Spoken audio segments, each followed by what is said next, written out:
ให้กัน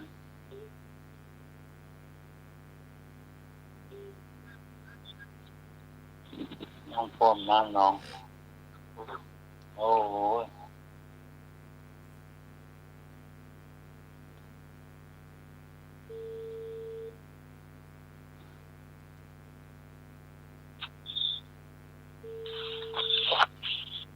เอาลุงหนุ่ยรับสายนะครับ ครับ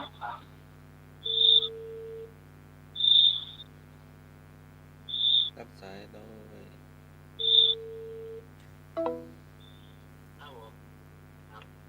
ให้คนละเครื่องหรือว่าคนละเบอร์ก็เกี่ยวเรื่องเกี่ยวยามเรื่องวางหรอกเกี่ยวเรื่องวาง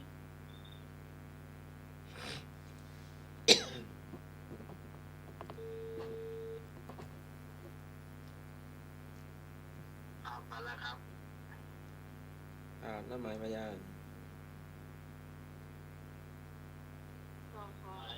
ได้ยัง ได้ละจ้ะ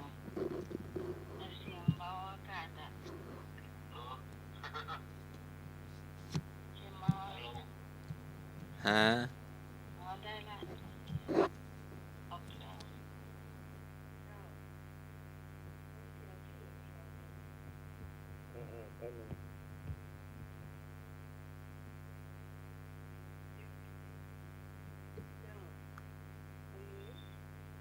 มาเจียวมาถึงวัดยัง เจ้าได้อ๋อได้นะเจ้าช่วงนี้ช่วงท้ายปัญหาเพลงก็จบไปนะเจ้าเนาะแล้วเราก็จะลวดทายปัญหาพุทธประวัติไปเลยเนาะรวมเดียวก็มารวมคะแนนกัน แล้วเราก็จะมาประชาสัมพันธ์ข่าวงานจัดกุศลกันด้วยนะเจ้า เอาว่าไปก่อนคืนโทรศัพท์จังก่อนเนาะ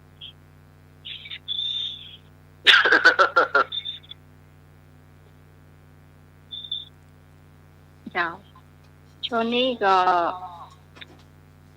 ย้ายนึกว่าตะกี้ไม่ลืมก็น้ำท่วมเหมือนกันเจ้า แต่บ้านดันตานี่จะเป็นรวมกันตึงหมู่บ้านนะเจ้า จะเอาปัจจัยไปช่วยเพื่อนเนาะโครงการก็คืออันว่าแบ่งปันน้ำใจให้แบ่งปันน้ำใจช่วยอุทกภัยอำเภอแม่ริมนะเจ้า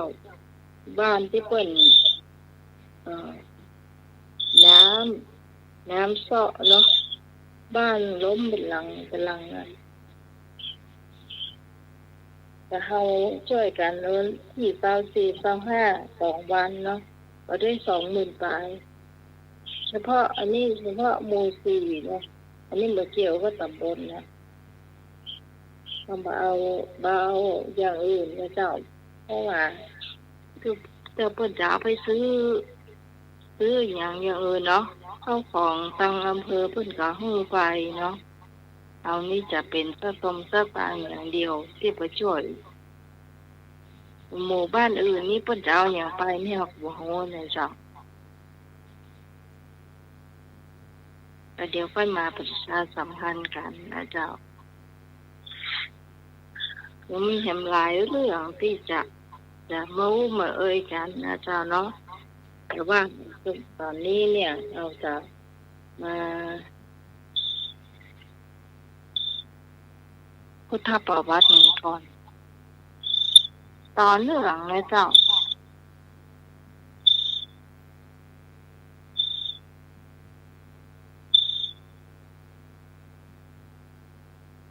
ที่มันนั่งวิ่งในแนนอันบ้านไอ้หน่วยเนอะ แต่หรอกเหตุที่เป็นละ ที่ปฏิเสธว่าไม่ใช่ มันมีสี่กิโลเจ้าตำดังนะ จะหีบเป็นโจร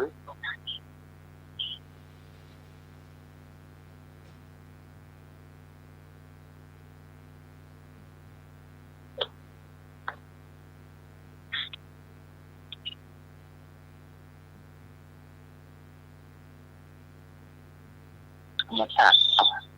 เสียงม่อน นี่ยังจะสมัคร คิดชัดๆม่อน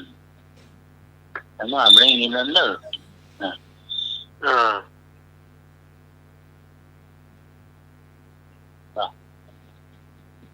ว่าตัวกันทะปากนั้น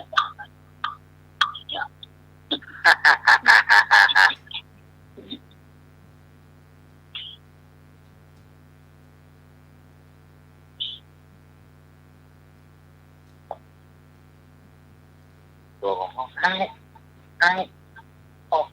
นี่เป็นที่ อ๋อ เขา ที่ไหนกันเนี่ย อาจารย์ธรรมะใส่ที่เอเจนะเจ้าตอนนี้ เดือนนะครับเดือนกำลังการนั้นโดยไอ้ จะมาใช้ปัญหาพุทธประวัตินะ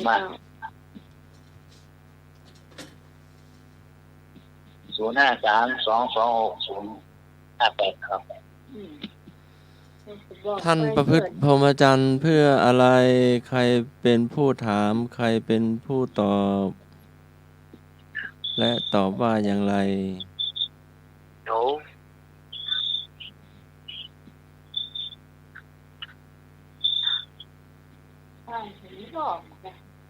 ท่านประพฤติพรหมจรรย์เพื่ออะไรใครเป็นผู้ถามใครเป็นผู้ตอบ และตอบว่าอย่างไร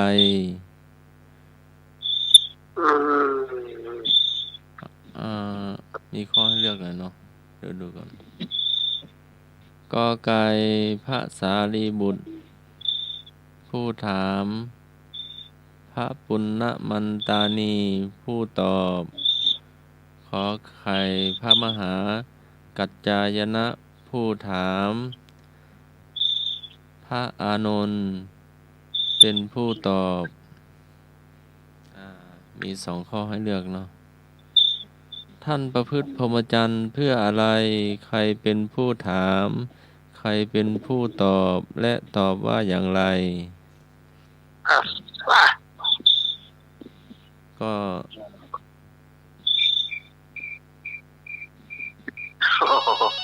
อ้าวอย่าโยมเสียงดวงเอาด้วย ตอนดาวเนอร์กอไก่เจ้าภาษารีบุตรถามจ้ะ ภาษาลิบุตรถามพระมันตานีบุตรตอบพี่น้อง เจ้ามีให้เลือกสองข้อเนาะ เจ้าพี่สองกับตอบข้อกอไก่นะเจ้า เจ้าพี่ต้อง อันนี้พี่ตองเนาะ ครับต้อง เจ้าน มัสการครับ ตอบมาเลย คำตอบสุดท้ายคือพระกายใหญ่นาคอย่างน่ะข้อโกใครกายใหญ่นาคน่ะพระอานนท์ตอบครับครับนมัสการครับ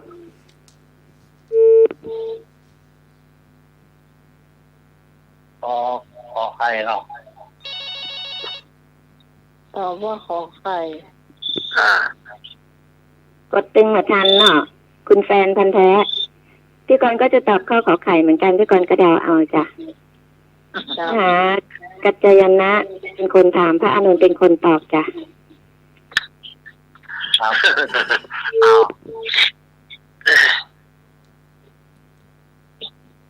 เดี๋ยวบ่าวมุลีปาดหน้าละ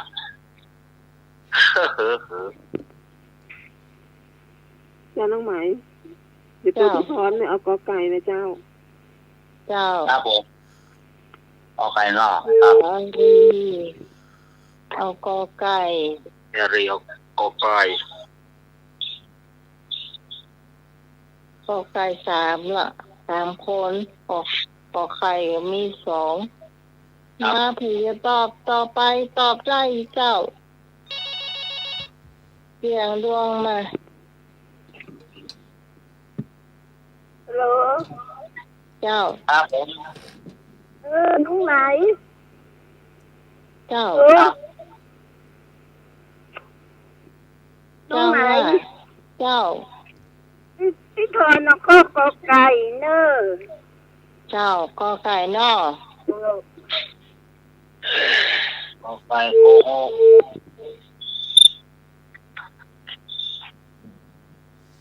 โอ้นี่ไม่ย่อยหายแต่เผย ย่อยมาเนี่ย แม่สุพิษแต่ว่าเปิ้นว่าบ้านลูกเปิ้นน่ะน้ำท่วม แน่นอนอยู่แล้วแต่ละปีอะ แต่ว่าแกบอกแล้วก็แกว่าย้ายบ่แล้วลูกเปิ้นก็ว่า มันต้องมาบัดถึงเตื้อแต่วันนี้บ่ฮู้นะ เรียบร้อยแต่ละปีเจ้า โอ้เจ้าเฮย ไปถึงต้นแก้วแล้วตอนแก้วไปแล้วน้องพึ่งต้าวังตาน้องพึ่งแล้วก็ไปตังเป็นห้องไหวนะคะดองแกรกแล้วก็ไปตังดอนแก้วสันปีดอนแก้วว่าต้นแก้ว โอ้ น้ำสำลึกเสียคนเนี่ย โอ้แม่สุเกี้ยวเหรอสีโพธารามอ่ะ บอกมาพ่องเนอสีโพธารามแจ้งมาพ่องเนอ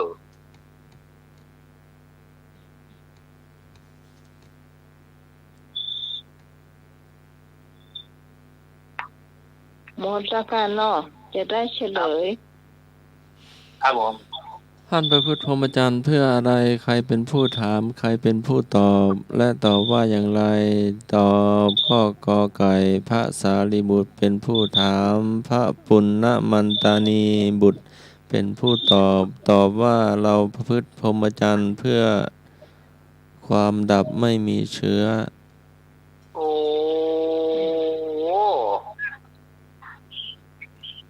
คนนี้นี่จะเป็นคนที่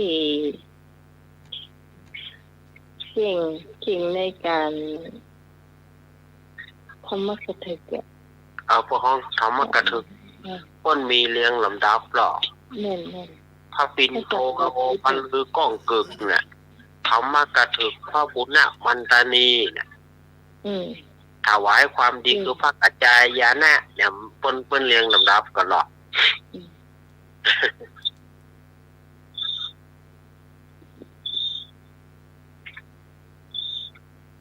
ต่อไปข้อต่อไปเจ้าโอ้ตะกี้ลืมบอกพี่พรได้3 คะแนนเนาะ ครับ คนมาที่2ไปอ่ะ เชื่อนี่ละ เดี๋ยวอันนั้นอะไรอ่ะเดี๋ยวก่อนพี่สารีมาอันดับ3ค่ะ มีคนที่2น่าจะเป็นพี่ตองก็อะไร เอาถ้าว่าตะกี้ไผ่อันดับที่2แจ้งกำเนิดสุมาเตอะ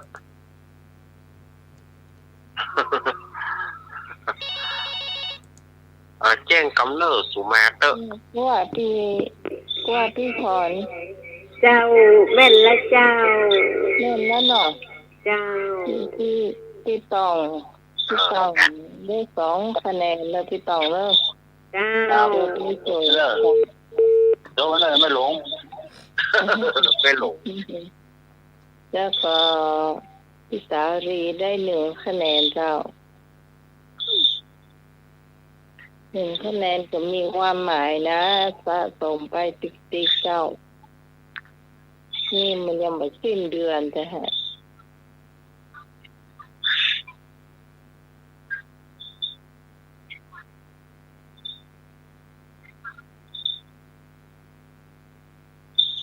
ตอบถูกแค่3 คนได้นะคะ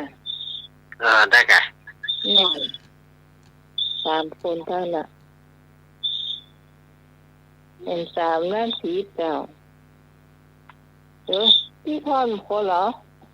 นอนก็ พี่ ไก่ พรก็จดไว้ตัวเนี่ยพี่พรพูดนะพี่พรเอราวัณนะ เยอรวันนะเออ เจ้าพี่พรก็ตอบก็ใส่ เนี่ยนะ 4 คนเนาะ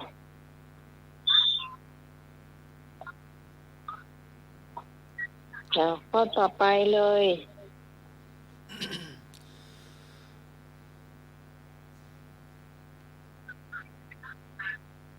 พระสาวกสาวิกาได้รับยกย่องเป็นผู้เลิศในทางใด พระมหาโมคคัลลานะเป็นผู้เลิศในทางมีฤทธิ์พระมหากัสสปะเลิศในทางธุดงค์พระอุบาลีเลิศในทางพระวินัย พระนางมหาประชาบดีเลิศในทางผู้รัตตัญญูข้อ 5 พระนางเขมาท่านถามว่าท่านเลิศในทางใด ก็เลิศในทางปัญญา ขอเลิศในทางถวายวัด พระนางเขมาอีก ครับผม ไม่ยากเจ้าอันนี้ อ้าวญาติโยมตอบมาได้เลย ยากเลยถ้าคุณผู้ฟังจะเดา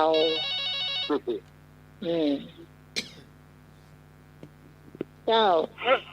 เจ้าพี่พรเอากอไก่เนอะเจ้าเลิศทางปัญญานะเจ้า เจ้า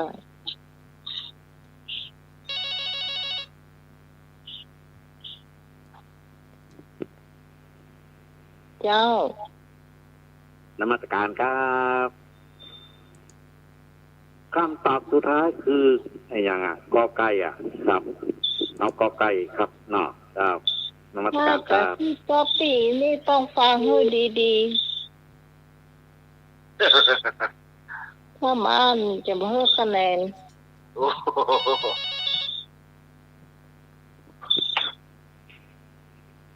จ้าพี่กรณ์กับข้าวกอไก่จ้าเลิศทางปัญญาจ้า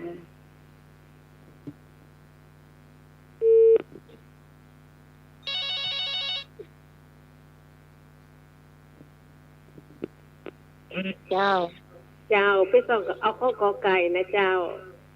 เจ้า ในทางปัญญาอีเนาะ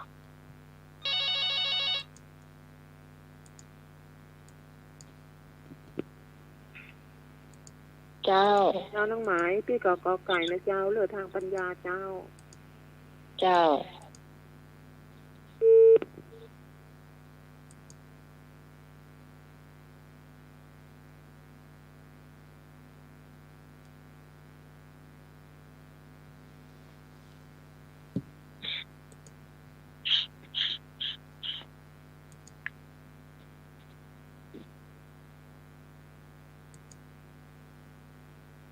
มีเต็มก็ที่จะตอบข้อนี้เจ้า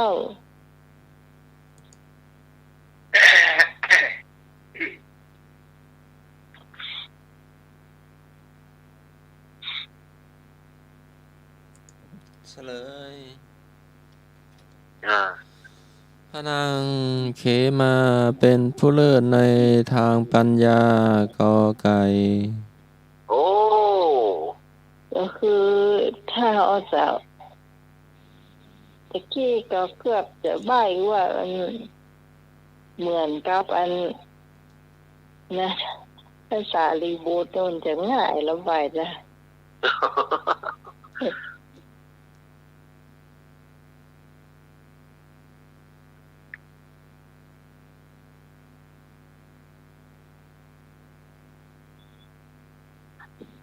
คนที่ได้3 คะแนนพี่พรเนาะ ครับ เป็นพันธุ์แท้คือไปเหีย2 คะแนนไปคิดก็ปีนะต้องวุยเปิดเนอะเป็นพันธุ์แท้เนอะ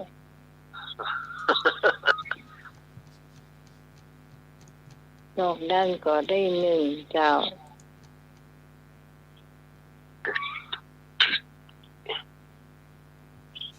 แจ้งว่าภัยก็ ใครก็ชื่ออย่างก็เนี่ย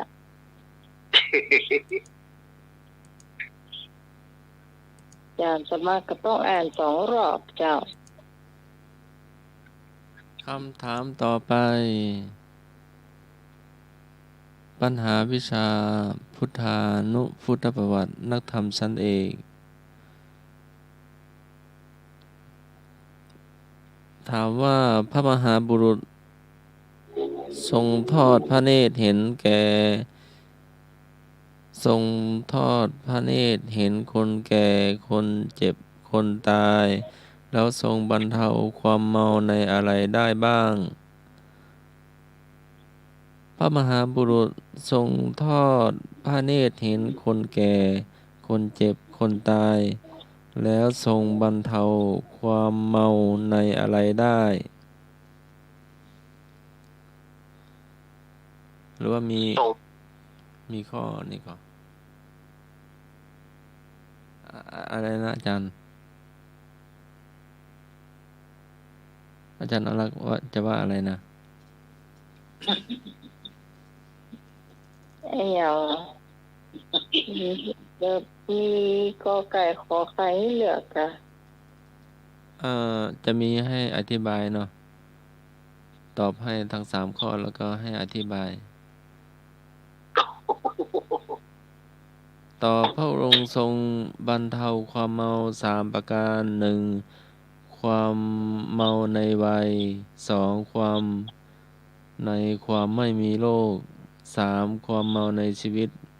กับความติดข้องยินดีในกามวัตถุถามว่าข้อที่ 2 ความในความไม่มีโรคมีความหมายว่าอย่างไรถามว่าข้อที่ 2ความในความไม่มีโรคมีความหมายว่าอย่างไรอธิบายให้ได้ใจความเอาตามคุณฟังเข้าใจ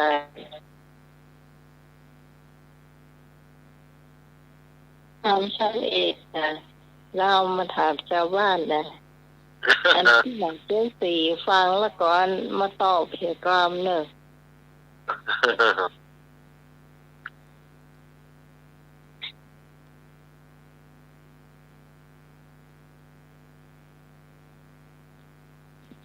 ข้อที่ 2ถามว่า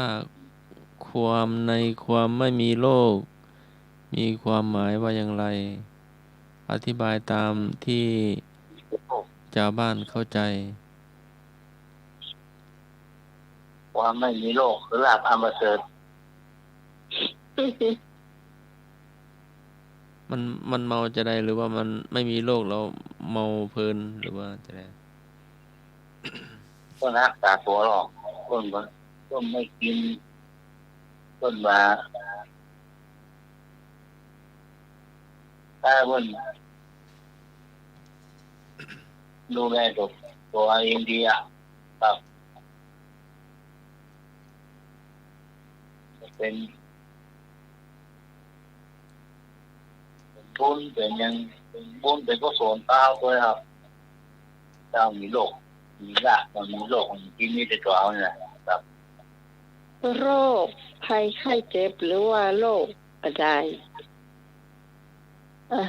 ถามก่อนว่ารอลิงก็ว่า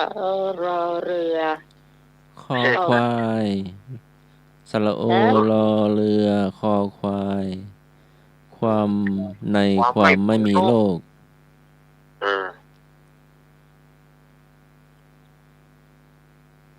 สระโอรอเรือคอควาย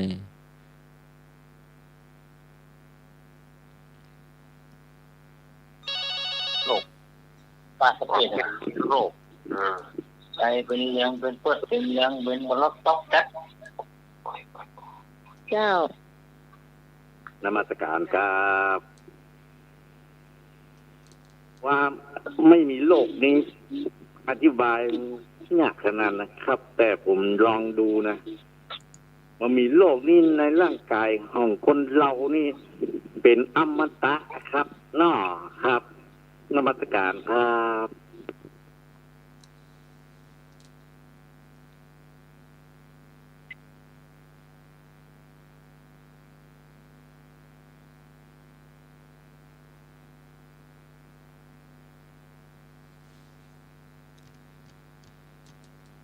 คงอยากอาจารย์จะมาเทียบตอบ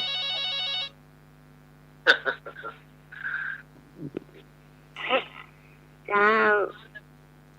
เมาในโรคเนาะแต่พร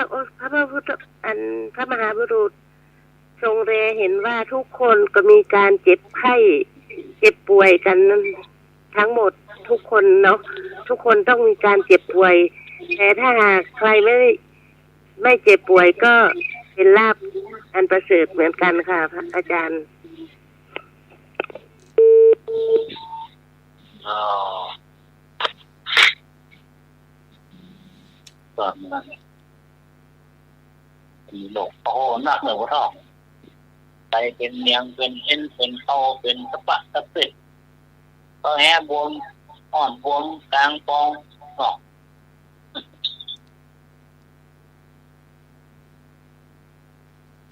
เอายาจะร้องป้องห่วงนี้น้อย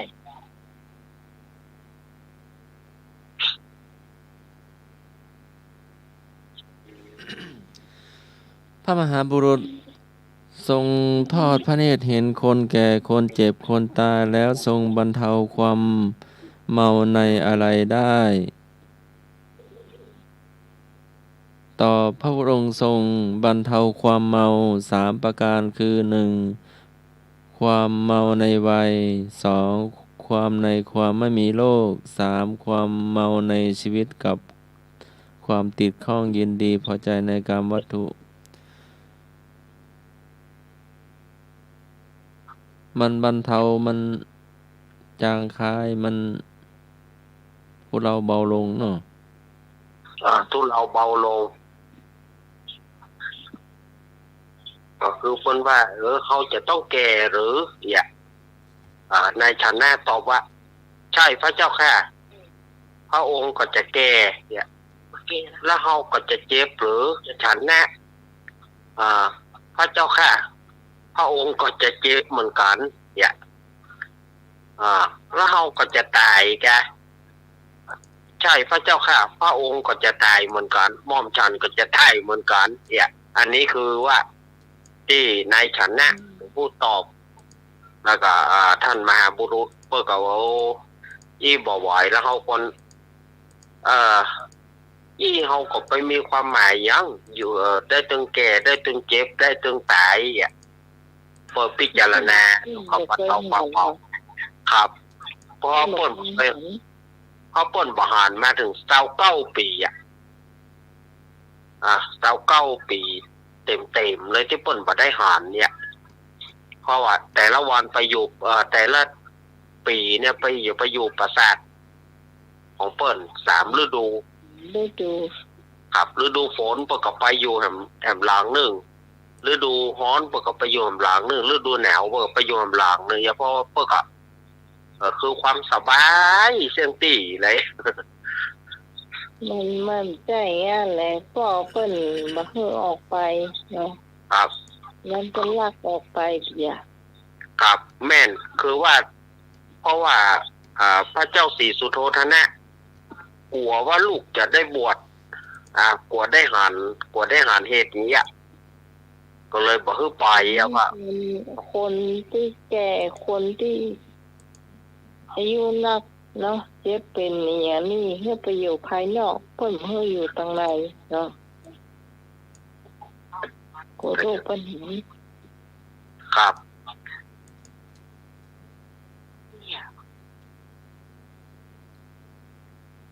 ไม่จะให้คะแนนจะได้หรือว่าตอบถูกมันก็บ่ถูกเลย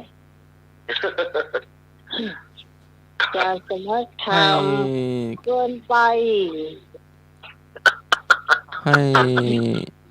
ให้เกิน1หรือว่าให้เต็มมันก็ถูกอยู่นะเต็มบ่ได้มันเต็มมันต้องถูกเต็มแล้วเนาะอันนั้นเกิน1เนาะความหมายก็พระเจ้าไม่ให้เมาในโลกเนาะบรรเทาทุเลา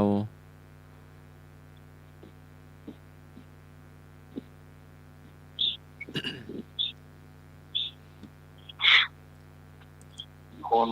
วันค่ำวันค่ำนะเมาในโลกถ้าถามเอาชนิดที่ว่ายากแบบนี้มันจะบ้านจะตอบก็ได้เดี๋ยวปรับให้ง่ายเนาะ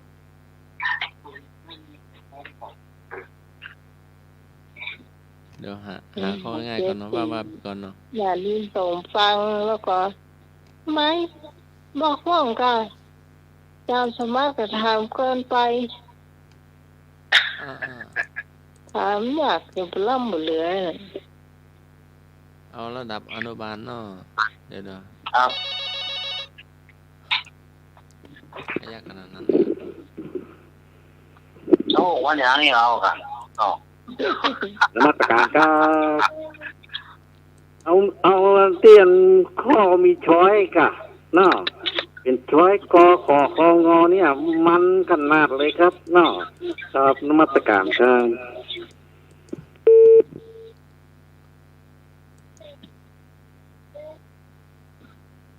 ข้อเดียวเนาะข้อเดียวแต่ละคนตัวเตรียมรวมคะแนนเนอะ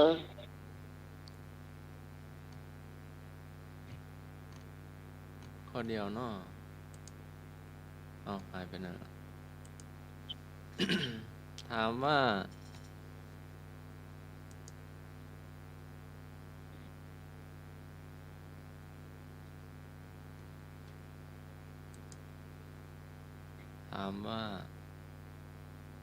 พุทธเจ้าประสูติที่ใดก็สวนลุมพินีขอเมืองกุสินาราคอกรุงกบิลพัสดุเจ้าพี่กรตอบกอไก่สวนลุมพินีเจ้าและข้อตะกี้นี่ให้คะแนนจะได้เจ้าเกินคะแนนเนาะคือ1คะแนนกะที่เกินคะแนนหมดเกินลงไปกะ50ตังค์เจ้าพี่ต้องก็ตอบกอไก่เนอะสวนลุมพินีเจ้านี่พี่ตองเนาะเจ้าชายสิทธัตถะเจ้าแม่นละ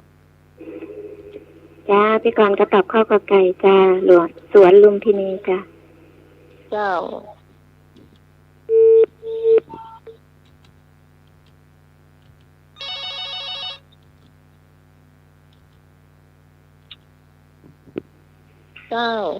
น้องไม้พี่กอไก่เจ้าสวนลุมพินีเจ้าลุมพินีเนาะเจ้าก็เป็นเจ้าชายสิทธัตถะเนาะถ้าเป็นพระเจ้าในนี้เป็นแบบละอ่อนป.1 ถามมาเนาะแบบข้อสอบละอ่อนป.1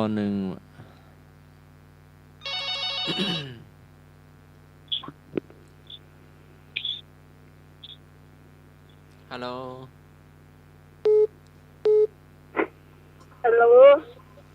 จ้าพี่พร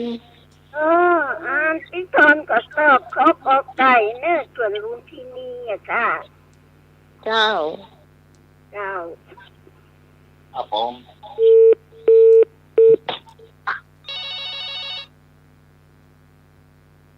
ต่อไป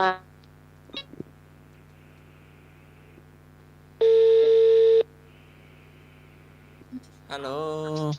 ครับฮัลโหลอันนี้แม่วัดดอยพระเจ้าตอบสวนลุมพินีสถานที่ตรัสรู้ตำบลเวรุเวลาสถานที่ประกาศธรรมจากป่าจตุจักรป่าอริยนะขิมหาวันสถานที่บรินิพพาน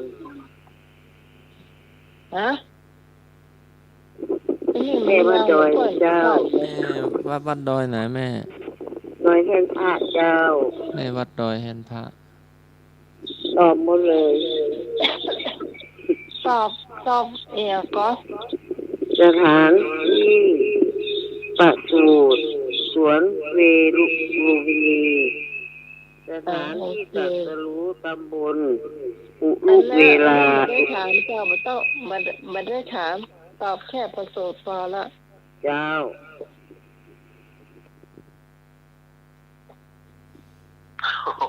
แม่เจ้ากูมาจนว่าเนาะ ไม่โดยเช่นพระอยู่วัดไหนแม่ แต่นพาดขณะอยู่วัดอย่างอ่ะก็เคยไป แต่ นะ นพาดเนี่ยค่ะอยู่อันสันทรายเนี่ยแต่นพาด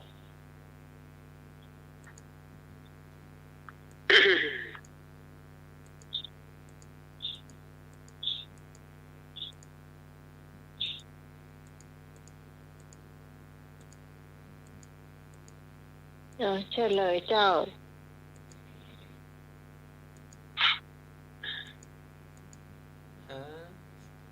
เจ้าชายสิทธัตถะประสูติที่สวนลุมพินีวัน จากพี่พรได้ 3 คะแนนเจ้าพี่2ได้2เนาะพี่2มาอันดับ2เนาะนั่นก็จะเป็น1เหมือนกันหมดเจ้า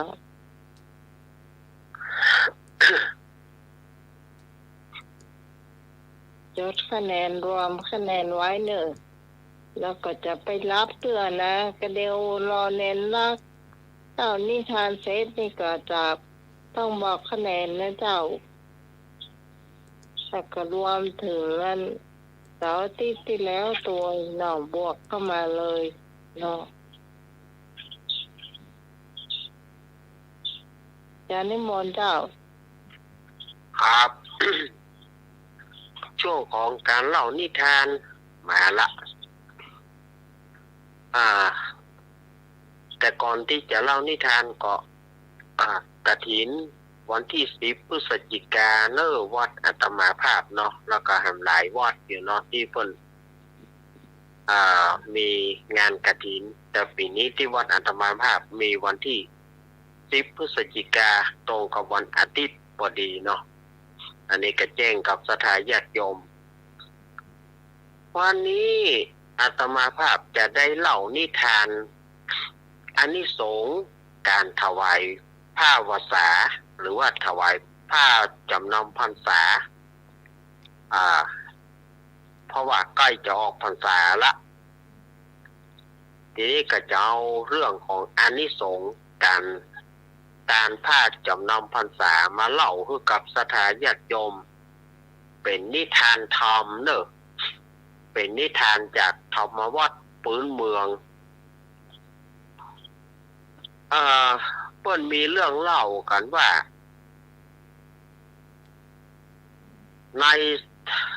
ในเมืองนั้นน่ะ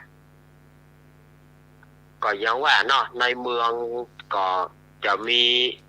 คนที่มีพอกินบางพ่องก็เป็นเศรษฐีมีเงินบางพ่องก็ให้พอดีเนาะเรียกว่าพอกินแต่ว่าชนบทออกไปเนี่ยมีนางกำพร้าคนหนึ่งชื่อว่านางมายทาสีนางมายทาสีนี่พ่อแม่ตายตั้งแต่น้อยมาละพ่อแม่ตายละแต่ก็บ่มีไผนับเป็นญาติเพราะว่านางมายทาสีเนี่ยตุกเนี่ยบ่มีไผเอาเป็นพี่เป็นน้องพี่ก็บ่มีน้องก็บ่มีเด้อจ้ะทีนี้ก็นางมายทาสีนี่ก็สู้ชะตากรรมคนเดียวในการหาหยวกกล้วยตองปีมาขายพ่องมาเลี้ยงตัวเก่าพ่องหาเฮ็ดพ่องนั่นเนาะเหมือนกับหน้านี้นะได้เฮ็ดพ่องได้หลัว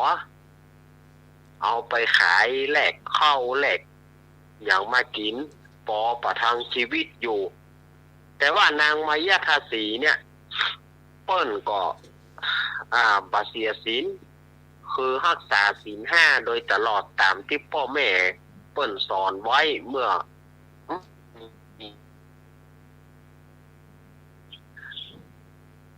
ทีนี้มีวันหนึ่งเป็นวันที่เปิ้นออกพรรษาแล้วเปิ้นออกพรรษาแล้วเปิ้นก็มีการ เปิ้นจะมีการถวายผ้าวาสา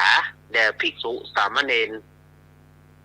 การถวายผ้าแด่ภิกษุสามเณรนั้นเปิ้นถือกันว่า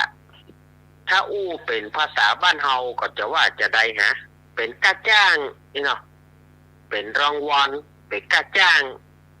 ที่ได้เฝ้าวัดเฝ้าวา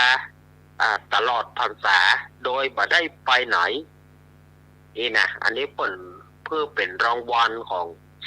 ผู้เจ้าพระเนรที่นี่สมัยก่อนเนี่ย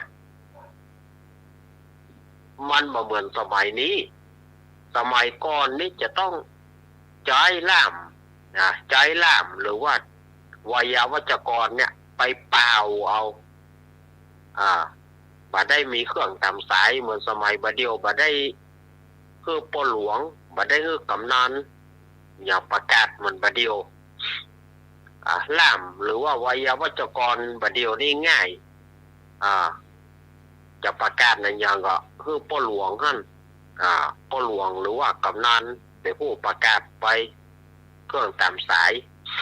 สมัยแต่ก่อนนี่จะต้องใจล่ามไปเป่าหัวหางกลางบ้าน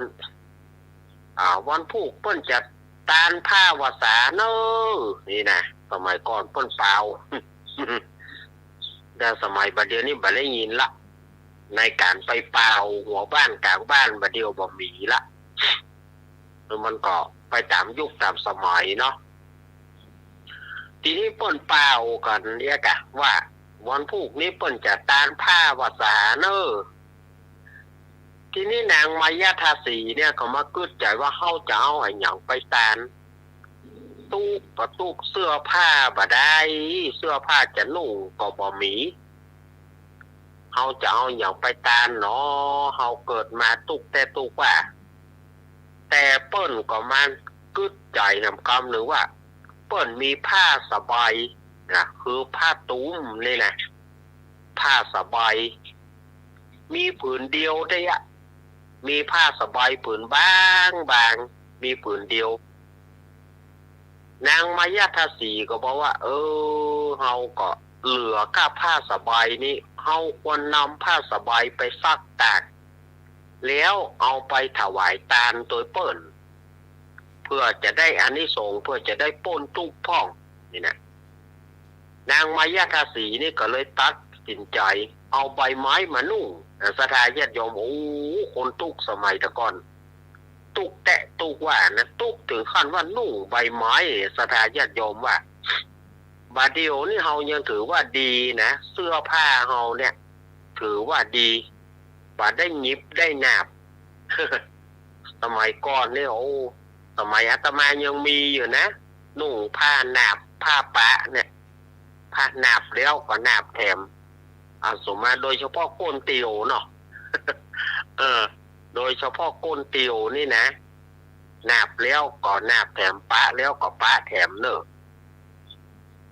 ทีนี้นางมายาทาสีนี่ก็เอาผ้าสบายเนี่ยไปซักไปตาก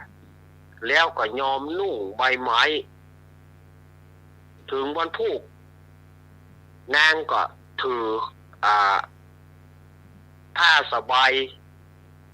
ไปที่พระเชตวันมหาวิหารแล้วก็ไปถวายกับพระพุทธเจ้าเนี่ยนางก็เอาผ้าสบายเนี่ยไปถวายกับพระพุทธเจ้าบางคนก็ว่าดีบางคนก็ว่าหายศรัทธาญาติโยมบางพ่องก็คนเฮานี่เอาผ้าไปตานเนี่ยเอาใบไม้มานุ่งบางคนก็ว่านางเนี่ยเสียสติไปแล้วบางพ่องก็ว่านางมายาทาสีนี่เป็นบ้าเนอะคนดีเปิ้นมาแยกกันเนี่ยคนดีเปิ้นมาแยกกันแต่คนผีบ้าคน บัดเข็มบาดด้านนะเอาผ้าไปตานอย่าเอาใบไม้ใบนุ่งว่าต่างๆนานาบางคนก็ว่าโอ้ยเปิ้นตานแล้วจะไปคอดบุญเปิ้นมันจะเป็นบาปนะเจ้าบ้านก็ว่ากันไปเมื่อพระพุทธเจ้าเปิ้นป่อนปอนนี่แล้วเปิ้นก็ได้ตรัสกับพระอานนท์ว่าอานนท์แต่นี้ไปแถม7 วันนางกัมพามายทาสีเนี่ยจะได้ไปเป็นพระมเหสีของพระเจ้าพันธุมติราชจะได้เป็นใหญ่กว่านางสนม60,000 นางสถาญาติโยมอันนี้นะตามผ้าตุ้มผ้าสบายผืนเดียวนี่นะตามผ้าสบายผืนเดียวเนี่ยพระพุทธเจ้าเปิ้นทำนายไว้เลยว่าแถม7 วันนางมายทาสีจะได้ไปเป็นมเหสีของพระเจ้าพันธุมติราชจะได้เป็นใหญ่กว่านางสนม60,000 นางพอถึงวันทุ่น7ข่าวการตานผ้าสบายของนางมายทาสีเนี่ยก็เรื่องลือไปถึงพระเจ้าพันธุมติราชพระเจ้าพันธุมติราชไข้หอนแต่เนอนางผู้นี้นางมีใจเป็นบุญเป็นกุศลขนาดเรือก้าผ้าสบายผืนเดียวเอาไปตานก็เลยเสนาอามาตย์ไปฮับเอานางไว้ไปฮับเอานางเพื่อเอามาที่เมืองพันธุมติราชแล้วก็อภิเษกตั้งคือนางมายทาสีเป็นมเหสีอัครมเหสีแล้วก็เป็นใหญ่กว่านางสนมกำนันเป็นใหญ่กว่านางสนม60,000 นางเอา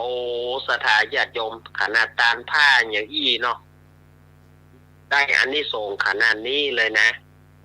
นางก็อยู่จำศีลกินตานเมตตาภาวนาบะคัดเมื่อนางเสี่ยงอายุไขก็เอาวิญญาณไปเกิดในสวรรค์ชั้นดาวดึงสวรรค์ชั้นที่ 2จนมาถึงบัดเดี๋ยวนี้นางก็ยังเสวยสุขอยู่ในสวรรค์ชั้นดาวดึงมีปราสาทสูง15 โยชน์และนางจะได้ไปเกิดแถมกรรมก็คือในยุคของพระศรีอริยเมตไตรจะลงมาเกิดนางจะได้ไปเกิดเป็นคนดีเป็นคนมั่งมีสีสุข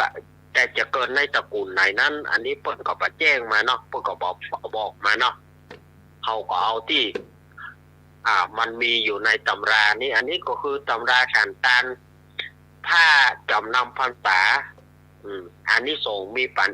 เกิดนะสถาญาติโยมผ้าสบายเนาะผ้าสบายหรือว่าผ้าตุ้มบางที่ก็ห้องผ้าตองบางที่ก็ห้องผ้าต้อย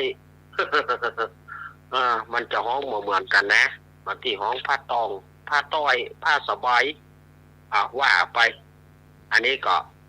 เอามาเล่าให้กับสถาญาติโยมเอามาเล่ากับสถาญาติโยมว่าเพื่อจะเป็นวิทยาทานกับสถาญาติโยมอาจจะญาติโยมอาจจะฟังแล้วการตานผ้าได้อานิสงส์ปานแต่นี่นะเนาะอาตมาจะเล่าได้เล่าแล้วก็สบายอกสบายใจต่อไปก็รายการของเฮายังบ่จบเด้อฟังกันต่อไปเชิญโยมปี่ได้ดำเนินรายการต่อไปเนาะจะโชว์ต่อไปคุณผู้ฟังท่านไหนรวมคะแนนเสร็จในเจ้าโทรเข้ามาเลยเจ้าโทรเข้ามาได้เลยรวมคะแนนเสร็จ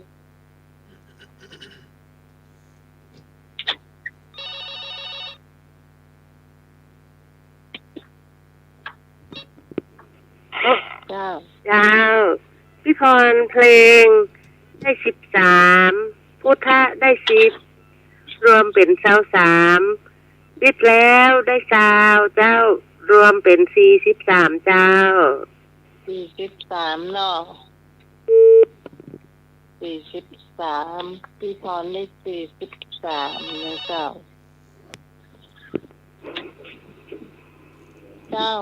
พี่กองจ้าพี่กองเพลงได้14ธรรมะได้2เป็น16เมื่อเสาร์อาทิตย์ที่แล้วได้40รวมเป็น56จ้ะ56เลยพี่พรเนอะพี่ของพี่กรกมลได้56เจ้าแต่ต่อไปเจ้า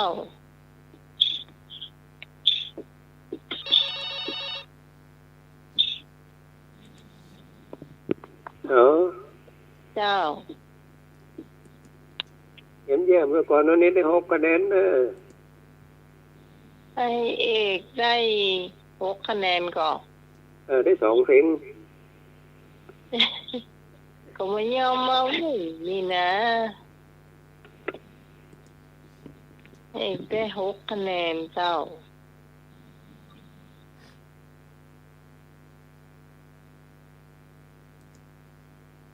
ต่อไปเจ้ามาเลยสารี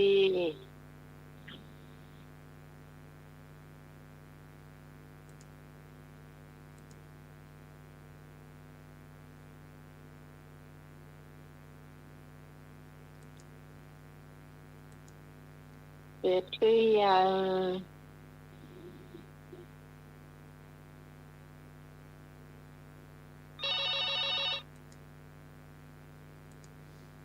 เจ้าน้องหมายพี่เพลงได้15แล้วธรรมะได้3เป็น18เนาะแล้วเขาแล้วได้13รวมกันเป็น31เจ้า30ก็ได้ก็31เจ้า31เจ้านี่ขนาด2วันนะวิ่งมา31เลยแหละคุณผู้ฟังจะไล่พี่ตองกันละเจ้าพี่ตองมาเลยเจ้า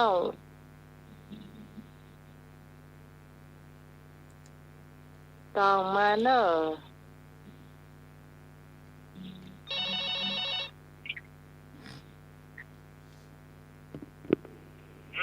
เจ้าของพี่ตองเพลงได้6คะแนนต่อปัญหาธรรมะได้แหม5รวมเป็น11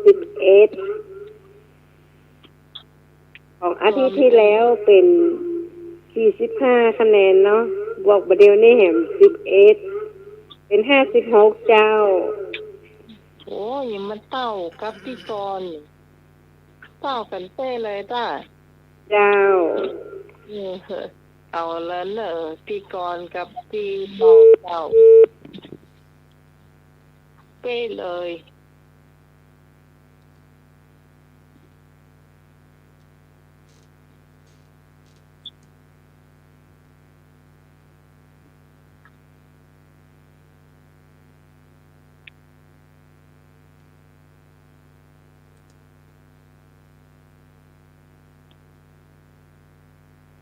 ตั้งไผ่แหม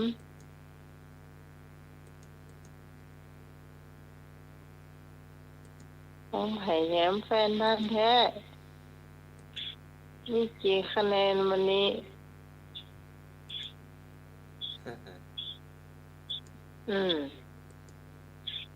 คราวที่แล้วได้10คะแนนน่ะ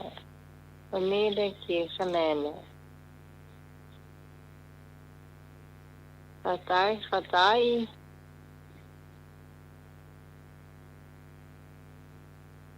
พี่พรเอราวัณวันนี้ได้กี่คะแนนเจ้าวันนั้นได้3เนาะจดไว้วันนี้ได้กี่คะแนน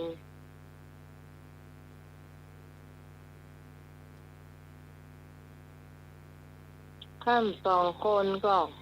เตรียมได้รายงานไอ้นึก นี่ตอบถูกกันนี่วันนี้ ยิ่งเรื่องหนึ่งนี่ ฮะ ตอบ ก็ ไม่ตอบหา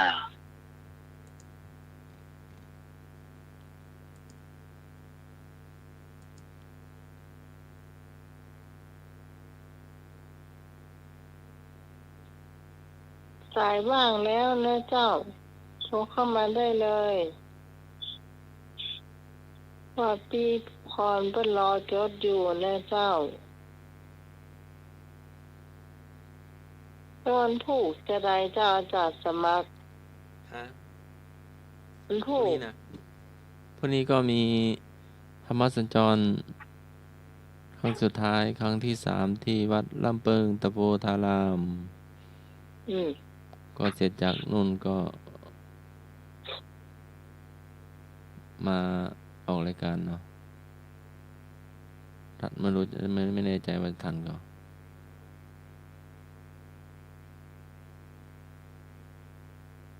ถ้าไม่ทันพระอาจารย์พระครูก็ออกไปก่อนเนาะ สมัยออกไปก่อนถ้าจะสมัครมาเป็นต้นน่ะ เจ้าก็ไปรถแดง2 คันเนาะประทานเจ้าบ้านพระเนน ถ่ายทอดเซตแล้วใหม่ก็ออกต่อเนี่ยเนาะ เจ้า จบตั้งพูนเขาก็ต่อต้องเพอาจารย์ไม่ได้ไปหรอก ก็เริ่มประมาณ2 ทุ่มเนาะ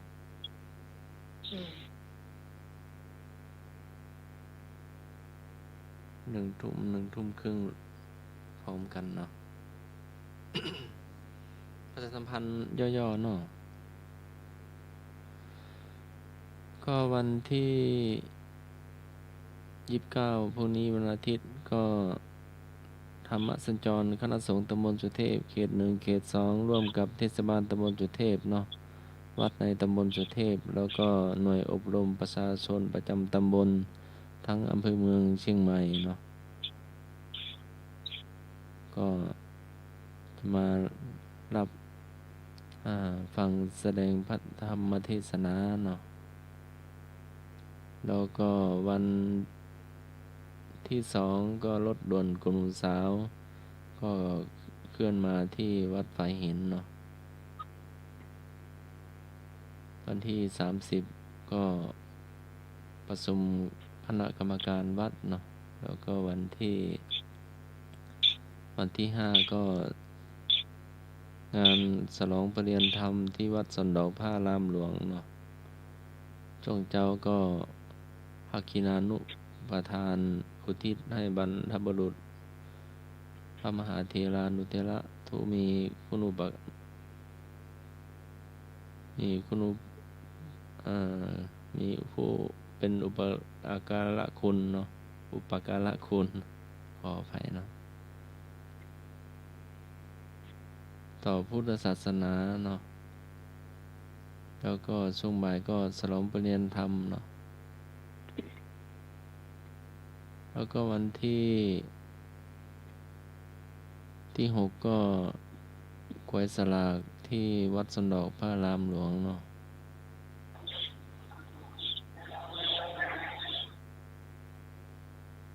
ศรัทธาญาติโยมก็มาร่วมได้เนาะแล้วก็กฐินวัดฝายหินเนาะวันที่12พฤศจิกายนเนาะกฐินจากมหาวิทยาลัยเชียงใหม่เนาะกฐินวันที่12พฤศจิกายนเจ้าเดี๋ยวดูดีๆก่อนเนาะวันไหนเนี่ย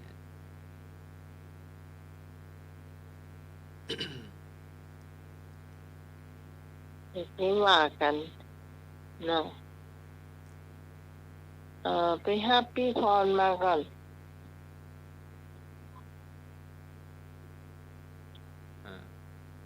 ว่าจะมีรายชื่อของผู้ที่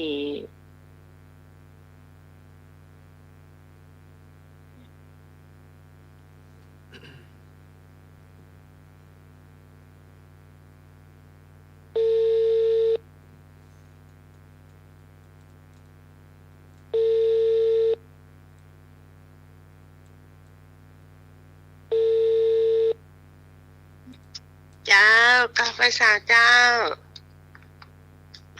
เจ้ารายชื่อผู้ที่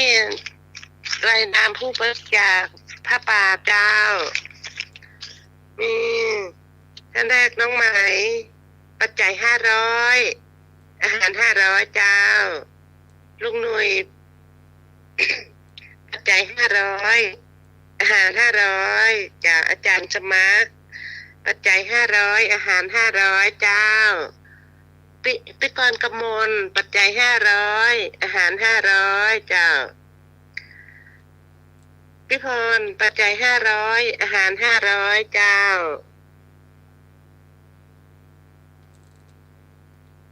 ไอ้พงปัจจัย300อาหาร200เจ้าแม่จันทรารวมทั้งหมด 1,600 บาทเจ้าแม่สุพิษปัจจัย200อาหาร200เจ้าไอ้บุญทรงปัจจัย500อาหาร500พี่นานอินสมเตปินปัจจัย500อาหาร500เจ้าแล้วก็ลุงเสาคำออนศรี100 บาทเจ้าแม่ดาวเรือง60แม่สมศรีลุ่มวัด100 บาทเจ้าไอ้สมนึกปัจจัย100อาหาร100เจ้าครบไปอย่างเนาะครบแล้วเจ้าถ้าใครจะเพิ่มเติมมาก็แจ้งตีน้องใหม่นะเจ้า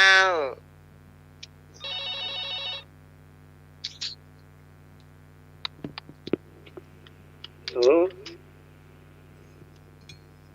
ผมจะเอาลูกบุญได้200เนอะ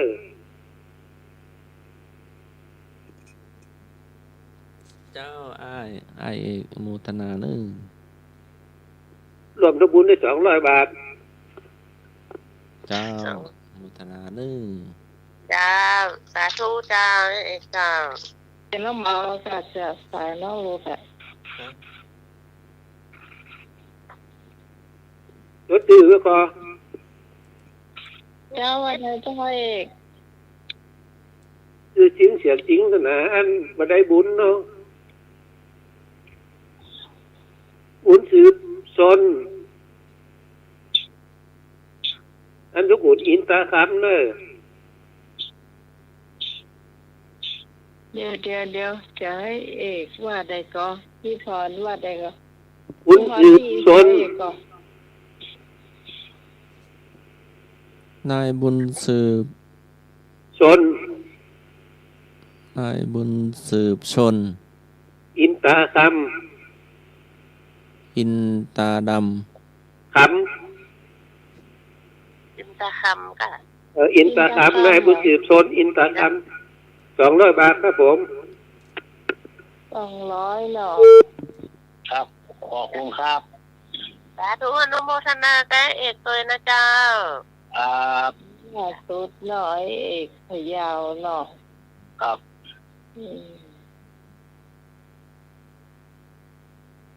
จะเติมเข้ามาแถมก็ได้เจ้า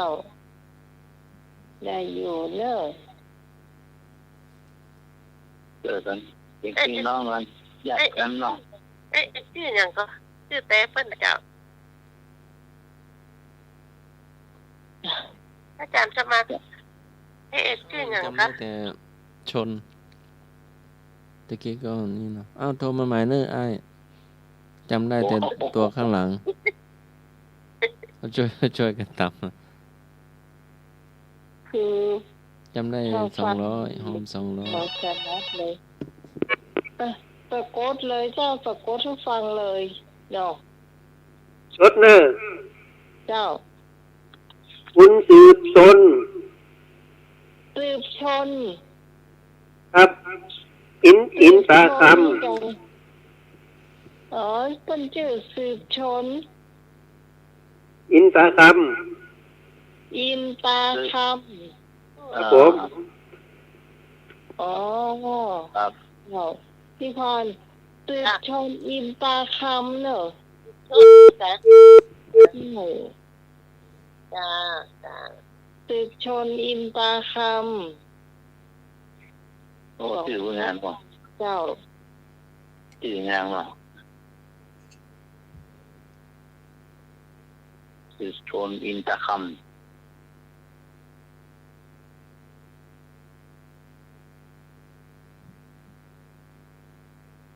โบราณนะครับเจริญ มองพินากับท่านทุกคนตัวไอ้นะเจ้าเนาะ ครับ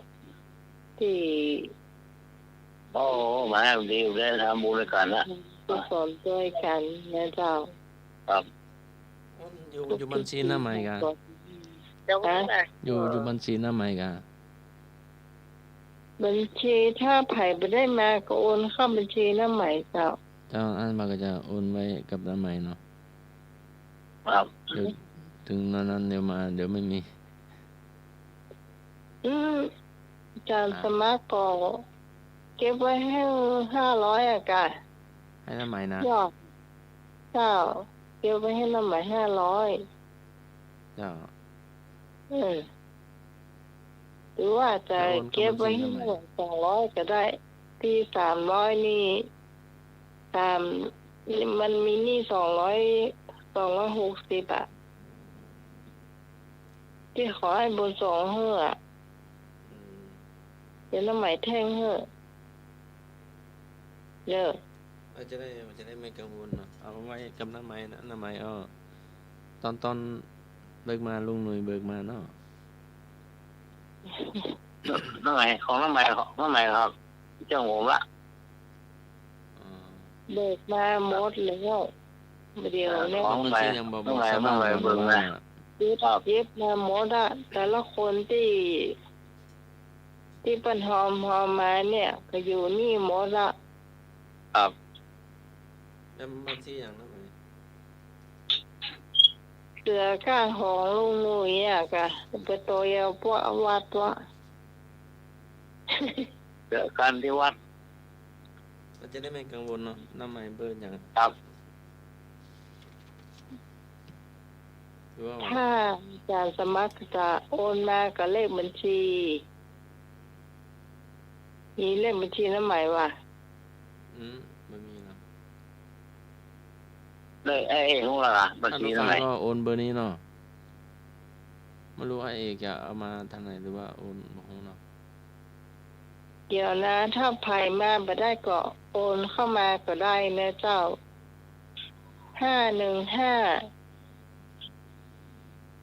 เลขบัญชีธนาคารเนอะ515-068-7146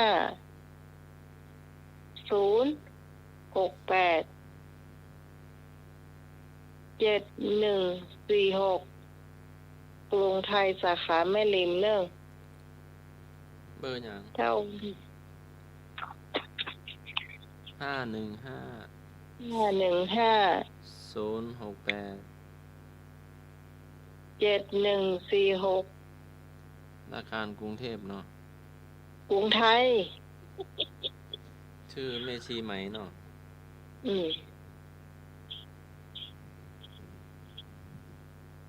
สาขาแม่ริมเนี่ยถ้ามาตามเลขนี่ก็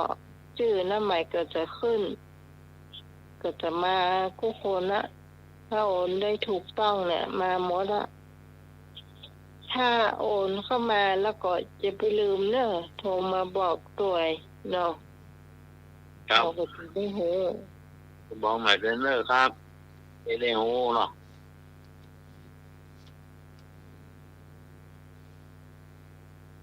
ทำกันด้วยกันรายกินรายจัดติดนอน น้อยก็บางท่านอย่างอันของพ่อสาวคำอันนี้ก็ยังอยู่ที่ปีกรอยู่เนาะอย่างแม่สมศรีอยู่ที่อาจารย์สมัครอยู่กับแม่ยังก็น่ะ ดาวเรืองจ้า ดาวเรือง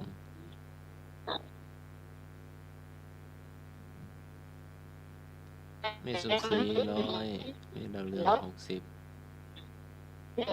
เห็นไหมค่อยหอมไปค่อยตัดสินใจนะเจ้าเนาะ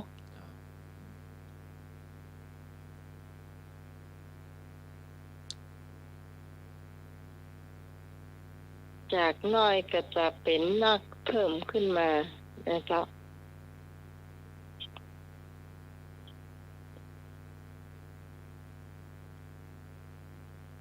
คนละ100 200 300ก็ยังดีจะสมองมีเพลงเปิดชื่อฟังหน่อยแล้ว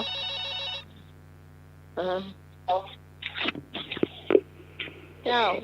พี่กรจ้ะทำไมแม่สุพี่โทรเข้ามาหาพี่กรบอกว่าแกอยู่บ้านลูกแกน้ำท่วมเนาะฝากความคิดถึงมาหาทุกคนด้วยจ้ะครับอย่างก็อย่างว่าพี่อยู่บ้านลูกเพื่อนค่ะน้ำนมว่ะแม่สุพี่โทรเข้ามาหาพี่ตะกี้นี้บอกว่าฝากความคิดถึงมาหาทุกคนด้วยแกอยู่บ้านลูกน้ำท่วมเจ้าแล้วพี่ปีเนาะเจ้าแล้วต่อไปนี่เราก็เพื่อใจปีเดี๋ยวแป๊บหนึ่งเนาะแต่ฝันนี้ว่าใดเจ้าว่าถูกกันแล้วถูกจะลดเอาเบอร์สีของน้องหมายนั่นถูกกันแล้วนี่มีอย่างจดเตี้ยหมายบอกเลยครับเจ้า515เอก515เจ้าคุณผูกก่อนยังไม่มีปากกาผูกมีคืนก่อนเนอะเวลาตีดก่อนเนอะมันผูก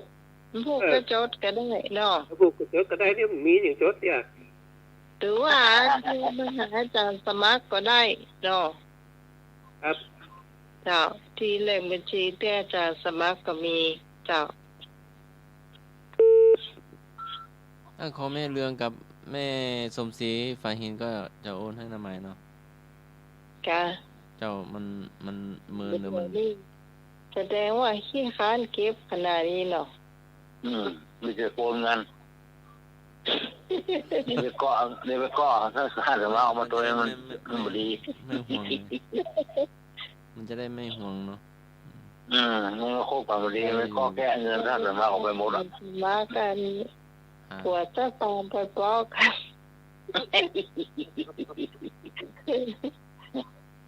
มันไม่เหมือนกันเดี๋ยวมันจะสูงหน้าสูงงานกันเดี๋ยวเงินสลองเปลี่ยนทำเดี๋ยวเงินรถด่วนคุณสาวเดี๋ยวด่วนรถไฟใช้โมเดลร้อนเหรอธรรมสัญจรวัดน้ำปึงมันมากใครเครียดดูไปหมดเ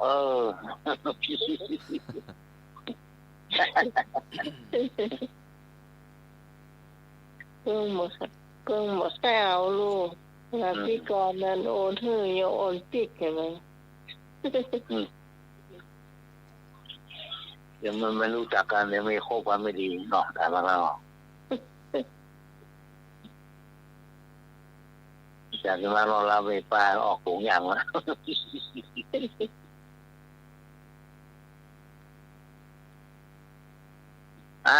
เข้าครับจ้าอันนี้อย่างนี่อย่างกินดีวันนี้จะอาจารย์สมัครเปิดเพลงสักหน่อยบ่จ้าได้จ้าเพลงเพลงพ่อป่ามาคลายเครียดนะครับนักร้องจากคุณเนอร์นักร้องดาราละเกินนะเพราะชอบเพื่อนทุ่มอกทุ่มใจเต็มที่ตั้งอกตั้งใจห้องแท้ๆอะไรอย่างนี้นะแต่ว่ามีค่าอยู่เถอะเพื่อแล้วคนนั้นมาตั้งอกตั้งใจเนี่ยแท้ตึงเลยครับนักร้อง4 มุมเมืองเนี่ยครับนักร้องมาตั้งใจเนี่ยเถอะหรอน้องจะเข้าแล้วกลัวเสียงจะดี เข้าแรงมันย้องกินนะย้องเพลง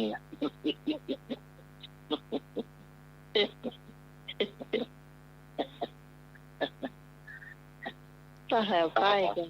การสมัคร หมุนติ้วๆแล้วมัน นักร้อง หมุนติ้ว นั่นติ้วๆว่าหลับฟ้าพูดฟัง จ้ะผูกก็ฟังก็ได้จ้ะ โอ้โห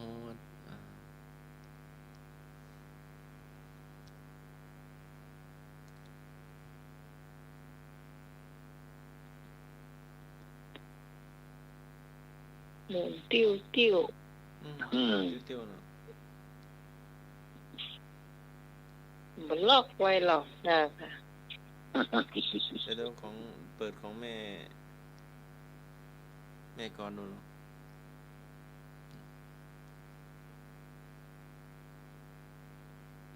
12 มกรา 2568มันเป็นเดือนแรกของปีอ่ะ พวกนี้ก็ส่งมาใหม่เนาะเพื่อมันหมดอายุ ครับนั่น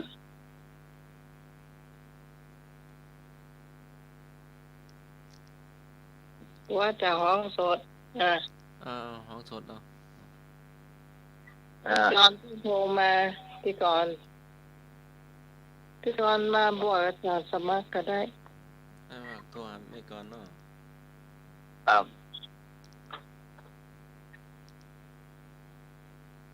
เป็นทุ่มเทเพื่อธรรมะคลายเครียดสี่มุมเมืองนะครับปี3 ปี4ลูกของเพลงเลยอ่ะฝึกลูกคอ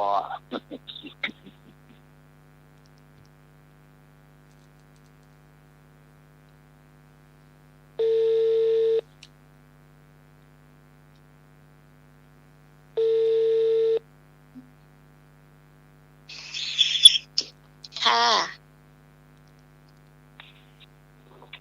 เป็นห้องสดว่ะ ร้องเพลงหน่อยครับเจอร้องเพลงหน่อยครับ อะไร เจอร้องเพลงหน่อยครับ มันไม่เหมือนบันทึกนะ เราไม่ชอบเหมือนใครอ่ะเราจะคนเดียวอ่ะ เลย อ้าว ไอ้หนึ่งคือแรก ค่ะ พร้อมแล้วป่ะพร้อม1 2 3 12 มกรา 2568มันเป็นเดือนแรกของปี งานประเพณีที่ทำกันไว้ ยังจำได้ไหมทอดผ้าป่าสามัคคี บอกกล่าวเพื่อนพ้องพี่น้องเอาลุงคุณป้าอยากสร้างบารมี จงช่วยเจือกูลสนับสนุนเราหน่อย ละ100 200 300ก็ยังดี งานประจำปีที่เคยทำไว้ มาป่านั่นไงเราทอดถวายเดือนนี้ บอกกล่าวเพื่อนพ้องพี่น้องหญิงชาย เป็นแฟนทั้งหลายที่ฟังคลื่นนี้ มาช่วยต่อเติมเสริมบุญสมทบ ศาสนาจะได้อยู่ครบถึง 5,000 ปี เอ้ยเราไม่เคยหลอก เราจะบอกคุณผ่านคืนนี้ ถ้ามีจิตหมายให้ตรี สิ้นปีคอยสมทบมา ครับจบไปแล้วครับ ก็โออยู่ อาจารย์สมัครอัดไว้หรือเปล่า อาจารย์พระครูบันทึกไว้เนาะ ไม่ใช่อยากได้ยินเสียงไอ้หนุ่มจะได้อยู่ครบ ฮะมันไม่มีเครื่องบันทึก จะได้อยู่ครบเหมือนน้องพรบอกว่า นักร้อง4 มุมเมือง เราประทับแหลกไปหมดเลย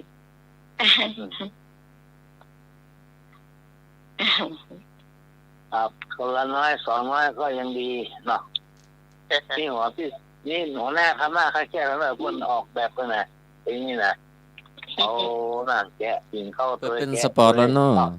พระอาจารย์ภูมีสปอร์ตแล้วเนาะ ครับ อ๋อที่เป็น ค่าแค่คนแกะยิง จะ แล้ว ได้ ก็ ท่านผู้ฟังจะได้ จริงๆแล้ว รั อา บ จา ท ร ราบ ย์ กัน เสียงเอาไว้แล้วเนาะเสียงมันคือเสียงแต่อาจจะดีกว่า เพราะว่า อ๋อมันเป็นเพลงเป็นอย่างนั้นว่าค่าแค่เอาแล้วครับมันต้องเอาเป๊ะ อันนี้ก็ฟังเหมือนสมบูรณ์ดีนะจ๊ะไอ้หนุ่ย ๆครับ จ้ะ ครับ จ้ะที่ก่อนจะวางแล้วเนาะ ครับ อยากจะดูเด็กๆก่อน เอาอนุบาลงาน จ้ะ จ้าขอบคุณน้องใหม่จ้ะขอบคุณจันสมัครจ้ะขอบคุณพร พี่ จ้ะ ก่อน ต้องรับด้วยเหรอ ดูเด็ก จ้าขอบคุณไอ้หนุ่ยจ้ะ ต้องรับด้วยเหรอ เจ้า นี่เดียวประชาสัมพันธ์น้อยหนึ่งเจ้า ว่าคนผู้ฟังที่มีบัตรสวัสดิการของรัฐนะเจ้าหรือว่ากลุ่มบอบบางเนาะคนพิการที่ยังไม่ได้รับเงินเนาะก็ไปเช็คดูว่าเงินคุณเข้าหรือยังสามารถเช็คได้นะเจ้าโดยแอปรัฐจ่ายนะเจ้าอย่างคนพิการนี่ก็เข้ามาแล้วตั้งไว้ที่25นะเจ้า25แล้วคนที่มีเลขบัตรประจำตัวเลข0ก็คือเข้าวันที่25เหมือนกันนะเจ้าจากนั้น1 ถึง 3ก็เข้าวันที่26นะเจ้า4 ถึง 7เข้าวันที่27แล้ว8กับเลข9เลข8กับเลข9นี่วันที่30เนอะเพราะวันเสาร์วันอาทิตย์นี้ธนาคารหยุดเนาะก็ต้องรอไปว่าวันจันทร์เจ้ามาดูบัตรประจำตัวของคุณผู้ฟังนะเจ้าบางท่านบางคนอาจจะยังไม่รู้เนาะบางทีบัตรขาดอายุก็หรือว่ายังไม่ได้ห้าพ่ออย่างติดต่อด่วนเลยนะเจ้าเพราะว่าถ้าเราบ่ฮับติดตรงนี้เปิ้นโอนมาให้3เทื่อแล้วเราบ่เอาเนี่ยเปิ้นก็ถือว่าเรา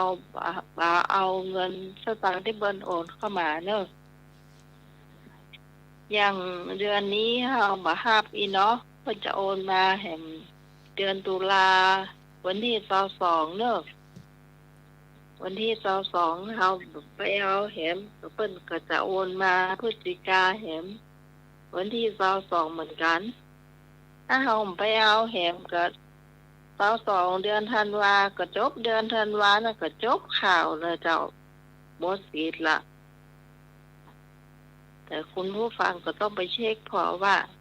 ถ้ามันมาได้นี่คือเพราะอย่าง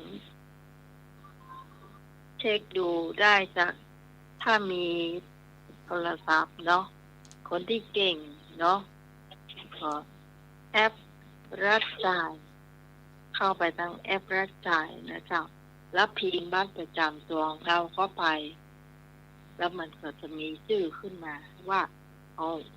มีสิทธิ์ตรงนั้นก็ถ้ามีสิทธิ์ตรงนั้นเนี่ยมันขาดคุณสมบัติไปอย่างพ่อ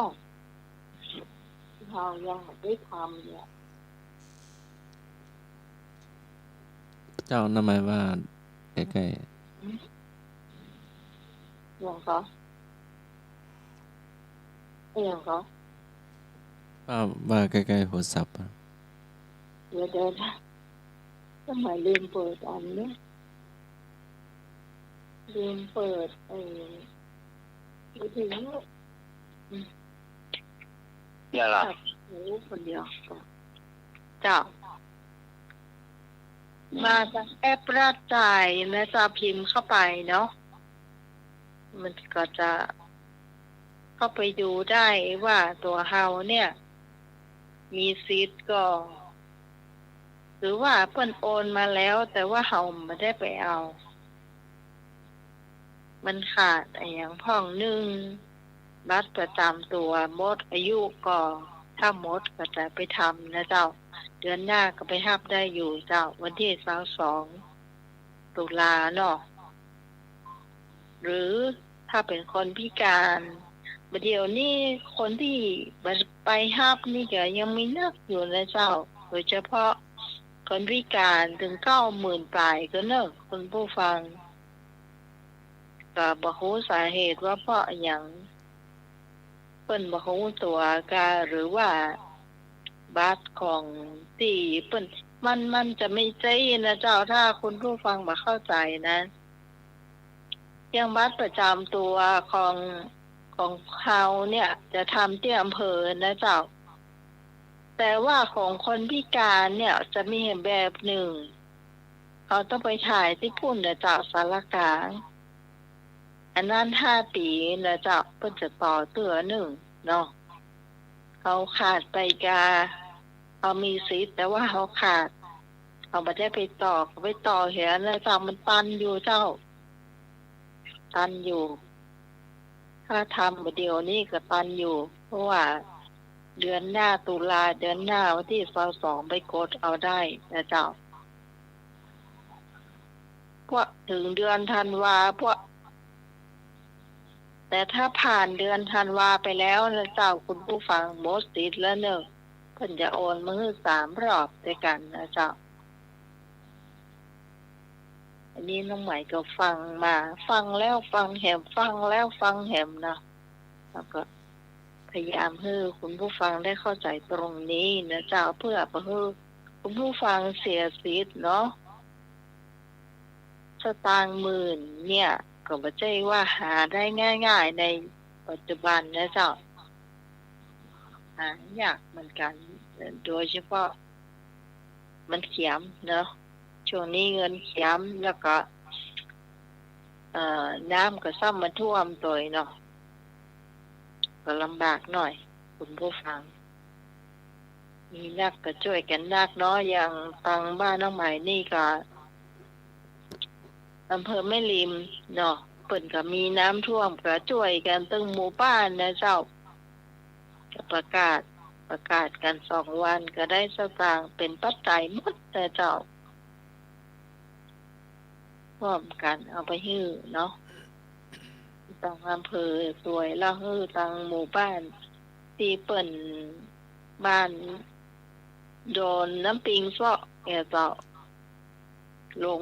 ลงน้ำปิงตึงบ้านนะเจ้าก็แน่ดูเปิ่นเนาะเอาแล้วเจ้าพี่พรทำกับข้าวได้แล้วเจ้าเนาะจ้าตอนแกงยาวนี่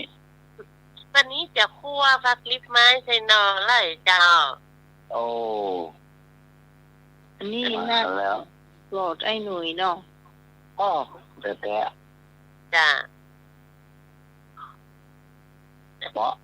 ได้ผักลิบไม้มา1ฝากน้องเปิ้นเอามาปั่นให้ผักลิบไม้มันจะมีอยู่2 สีนะเจ้าสีเขียวกับสีคล้ำนะเจ้าคล้ำตังขอบก็เนาะเจ้าถ้าคล้ำนี่มันจะขมหน่อยนึงเจ้า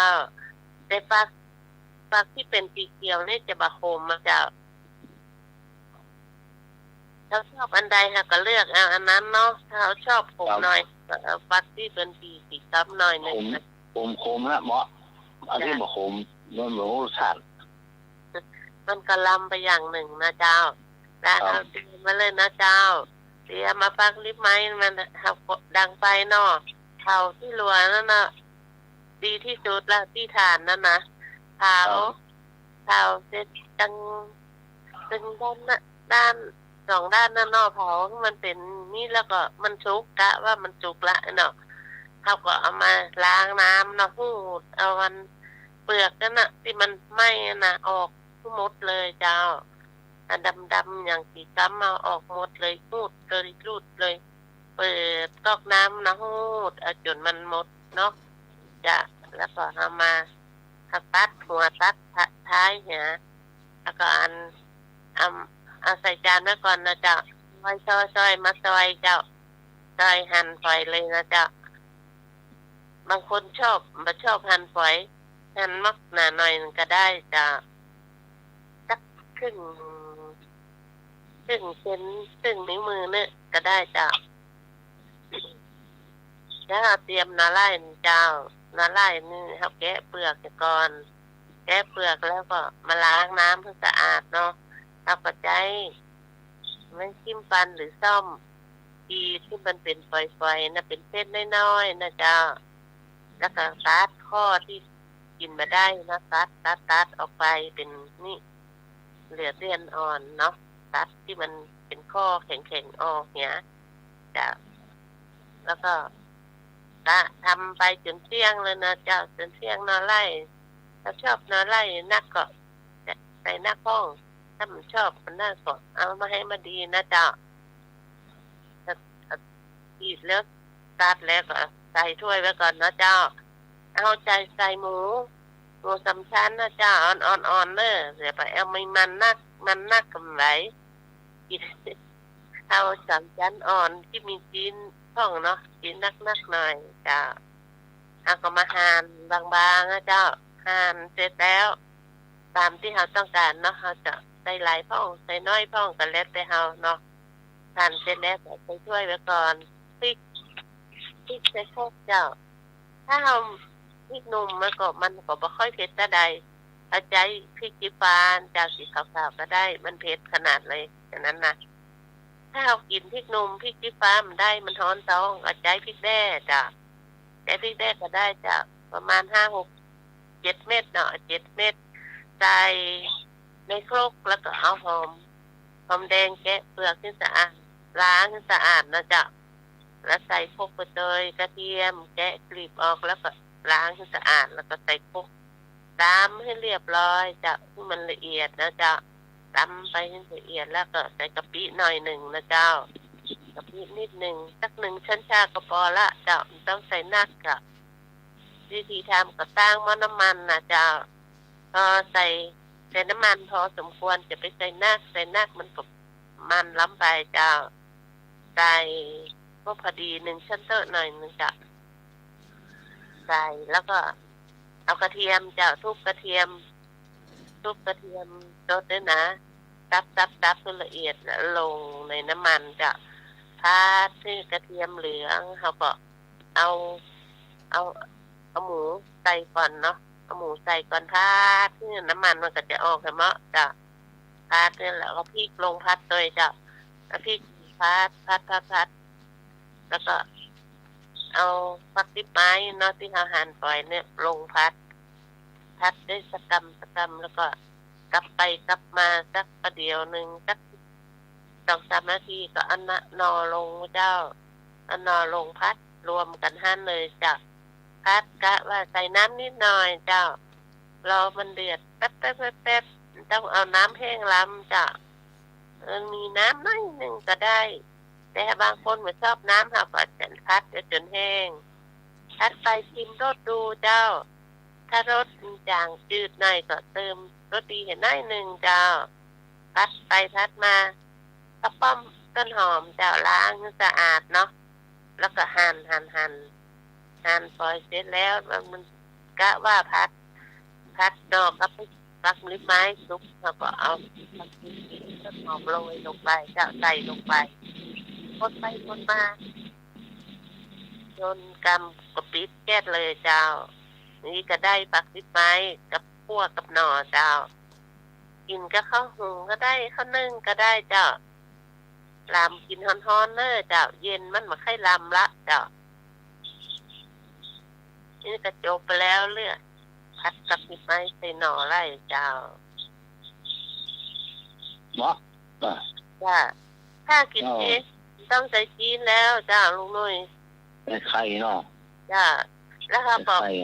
ราดเอามันต้องใส่กะปิละจ้าต้องไข่หมอนัวนี่ว่าเท่านึงนุ่มๆว่ะจ้าถ้าเอาบัใส่กะปิเขาก็ใจนะกะตัวหน้าแคบดีๆเนาะเอาไปหอมแล้วก็ตำด้วยพริกนั่นละเจ้า กินกับมือกินกับช้อนหมดลำเนาะ จ้า 3 นิ้วนะหัวสุกปากนั่นล่ะอันนี้สอน อันนั้นให้แก่หน่อยคนเดียวกินกล้วยใต้ อันนี้ต้องที่สอง พอมือรถแม่โควัดเงี้ยใส่เปล่าล่ะ หน่วยวงนอกคนเท่าอ่ะคนเท่าอยู่นักอยู่ตั้งนอกวงหรอทำไมมันคนนักหรอลุงหน่วยแม่ละนี่ที่ข้างเขาใส่หรอเนาะที่ข้างเขาใส่เหรอเข้าเป็นแล้วเนี่ยวัดแล้วมันมีเจี๊ยจ้อนหรอก่อนมันจะมีจ้อนเอามือนะเนาะมือยุ่มนะเข้าพูดเนี่ยแบ่งเงินแบนนะพูดจะปากกับ3 นิ้วนะโจ๊กก็ท่อดึงเรื่องแรก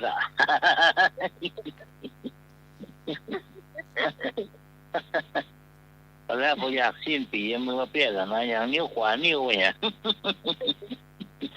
แล้วนี่สูตรเราหน่วยนี่ยังได้เราเงินเสร็จนั่นแหละโอ้ร้องอ่ะข้อลำเลยเหรอก็ลำดูเป็นคิดชอบเลยนะแล้วธรรมชาติเนาะตอนนั้นแต่ลูกอันนี้อู้แต่นะก็หอยมืออันนะหอยมือนิ้วจี้นิ้วกลางห้องวัดเข้าในปากเราเนาะเนี่ยมันรีดไม้นะโอ้หมอได้หรอต่อไอ้เบนมาตี้ไปกี่คนเดียวมันมารวมวง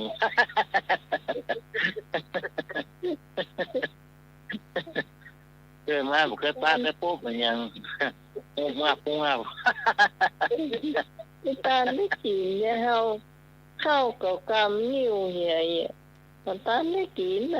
ะเข้ากับนิ้วอะไรไม่อิ่มโอ้ต้องหัวจะกินหัวเข้าได้ชื่อสมัย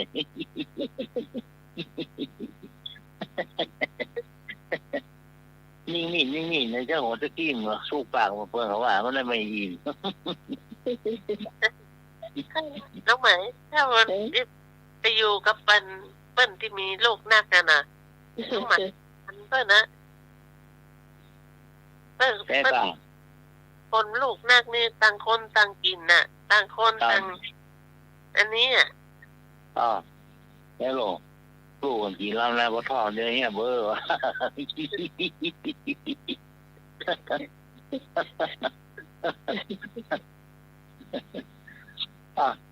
เต็มนะอดจุปูมาถ้วยเดียวหรอเนาะไรเรียกว่าเนาะที่มีแกงหลายอย่างหรอพวกอย่างเดียวเลยเนี่ยบ่ทอดเขาหนึ่งไอ้พวกนั้นนั่งนั้นบนหัวนั่งก็หรอพวกเข้าแวดได้พวกเข้าแวดเนี่ยพ่อไปปั้นแวดเนี่ยโอ้มือละเจ้านะพอรับตื่นมาจะไปฟังอย่างหมอดูต่างใดอย่างอาจารย์ภูที่ออก96บอกว่าคนนี้นะคนเกิดวันจันทร์จะมีโชคเนอะโดยเฉพาะโชคปากเลยหรอดูดีมันถูกว่า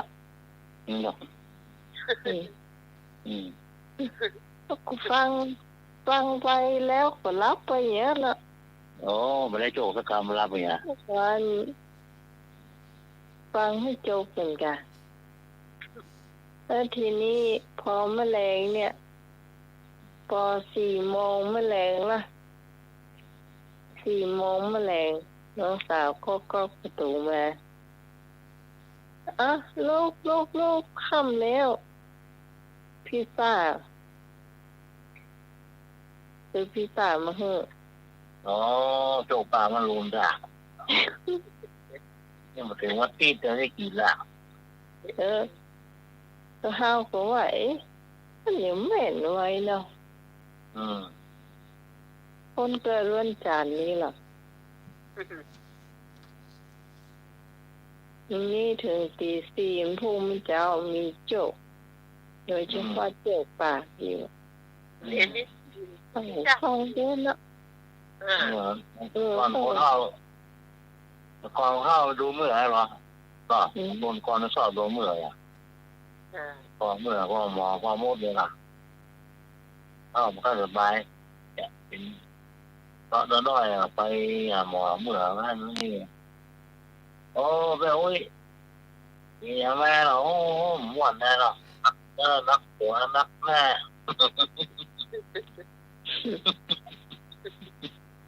เนี่ยนักล่ำเหลือเที่ยวลุ่งบุ้มนักล่ำเหลือพอวันพอเดือนเลยว่าโอ้เปิ่นคนก่อนว่ามีมาท่าจีนหรอปูเข้าหลังปูเจ้าเลยหรอปูเจ้าอยู่ข้าวร้านหน่อยหรอปูเจ้าเลยข้าวร้านปูเจ้าเลยข้าวร้านเนี่ยเขาที่ว่าเขาเข้าเมื่อกี้เนี่ยมีเนื้อมีเนื้อนักหรอก็เนื้อปีหน้ารอเข้า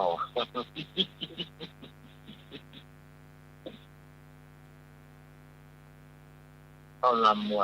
ต่อตัก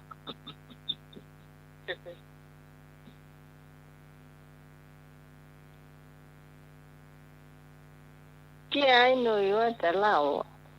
เพี่ยนะแต่เราไม่ครับเพี่ยฮะอย่าลืมเดี๋ยวจดก่อนนะเดี๋ยวจดก่อนนึงเดี๋ยวก่อนนึงไอ้หนุ่ยเล่าก่อนก็ได้เพี่ยนี่เพี่ยมีตามสายนั่งกินนั่นว่าเนี่ยตามที่คนพวกข้ามอ่ะนี่มันโดนโต๊ะกันเนาะโดนโต๊ะเข้ามันกินไปแล้วมันกินอันเข้าคอหรอกินไปโดนโต๊ะก็หาทุกอย่างผมยากละจังหวะมันก็มดอ่ะมันก็มดเครื่องปลาเราออกไปนอกโดนเครื่องปลาไปตามคนซ้อนตาไปหรอมีไปสักน้อยนะก็คือแยกอ่ะต้นมันให้ชัดหน้ากันเลยนั่นใบต้นเสล็ดน้ำมันโดนน้ำมันตกใหม่ล่ะตกนักแล้วมันตกแล้วใหม่เสล็ดคนเรื่องหัวมันโชคน้ำมันตกตีตานั่นสีตัวไอ้กามอย่ารอกเปิ้ลอย่ารอกมันมึนด่าหรอกเพราะว่าเรื่องเนี้ยเนี่ยน้อยเสียแม่เสียตาไงวะมันมือตาเพราะว่าเรื่องที่ไหนนักโกนเนี่ยพอมือตาเข้ามาแรกๆนะ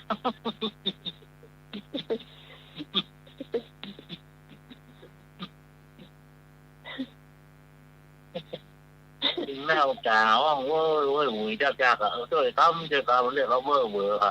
ว่าโซ่นี่เรียกว่าเงินพอก็แล้วการโก้เนี่ยเราที่ไหนเต้นเรื่องมันได้น้ำอย่าหา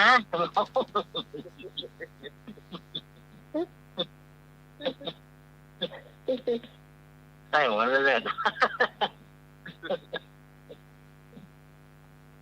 ไม่มีเรื่องนะไม่มีเรื่องเลยเจ้าเรื่องนี้ลืมไปแล้วเนี่ยมันเข้ามาเนี่ยมันลืมตัดอยู่แล้วเห็นไหม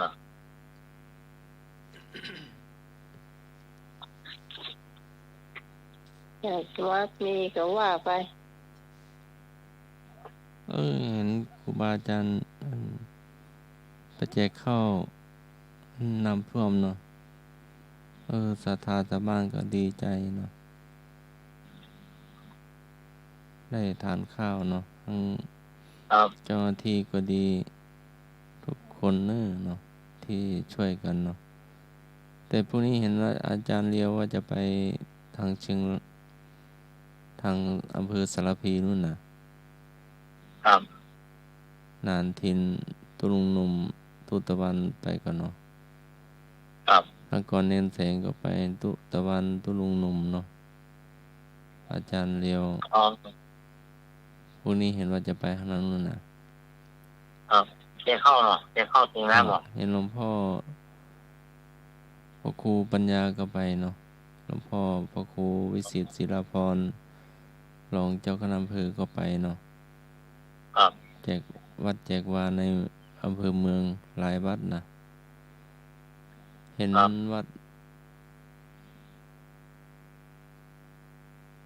เมืองศาสตร์น้อยเมืองศาสตร์หลวงเห็นวัดเกาะกลาง อ๋อ วัด นั่น ตำ มันท่ว หนั ม ก หมดหรอ โอ้หลายวัดหลายวาเนาะ ครับ ทั้งศรัทธาญาติโยมพระเถระก็ช่วยกันเนาะทั้งเจ้าหน้าที่ทุกฝ่ายเนาะช่วยกันในยามลำบากเนาะ ครับคนไทยมากตลอดยิ่งกันช่วยกันได้นะก็ เห็นเด็กน้อยขึ้นหลังมาไปหมาตัวใหญ่เนาะถ้าจะมาแสนรู้ก็ ครับ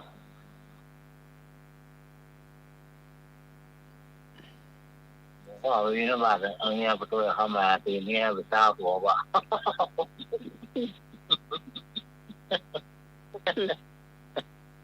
เจ้ามีนาบาตตำเรือนั่งเรือไปมีนาบาตเจ้านั่งกลางมาแบบลุ่มเจ้าอ่ะ หลวง เขา พ่อ รับแง่กะ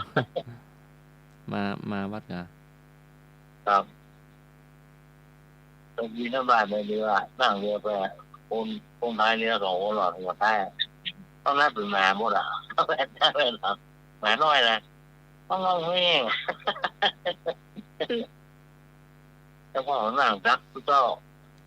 มันมีนาบาตนั่งเรือหรอต้องรับแง่เป็นเจ้าอ่ะมันไปแอบคือเจ้าอ่ะ หลวงพ่อว่าโอ้วัดเป็นทะเลไปหมดแล้ว นั่งเรือ ไป เคย ไหน นึก ก็ จะ นั่งเรือ เรือยาวเรือพายเลยเหรอก็เจ้าหน้ากลางมาแล้วเราแวกของว่าสิเป็นเจ้าอ่ะมาหน่อย หาไม้พายประพันเอาไม้กวาดมาพายเนาะ ตอนแม่คนหลังคนเลยคนพาย วันที่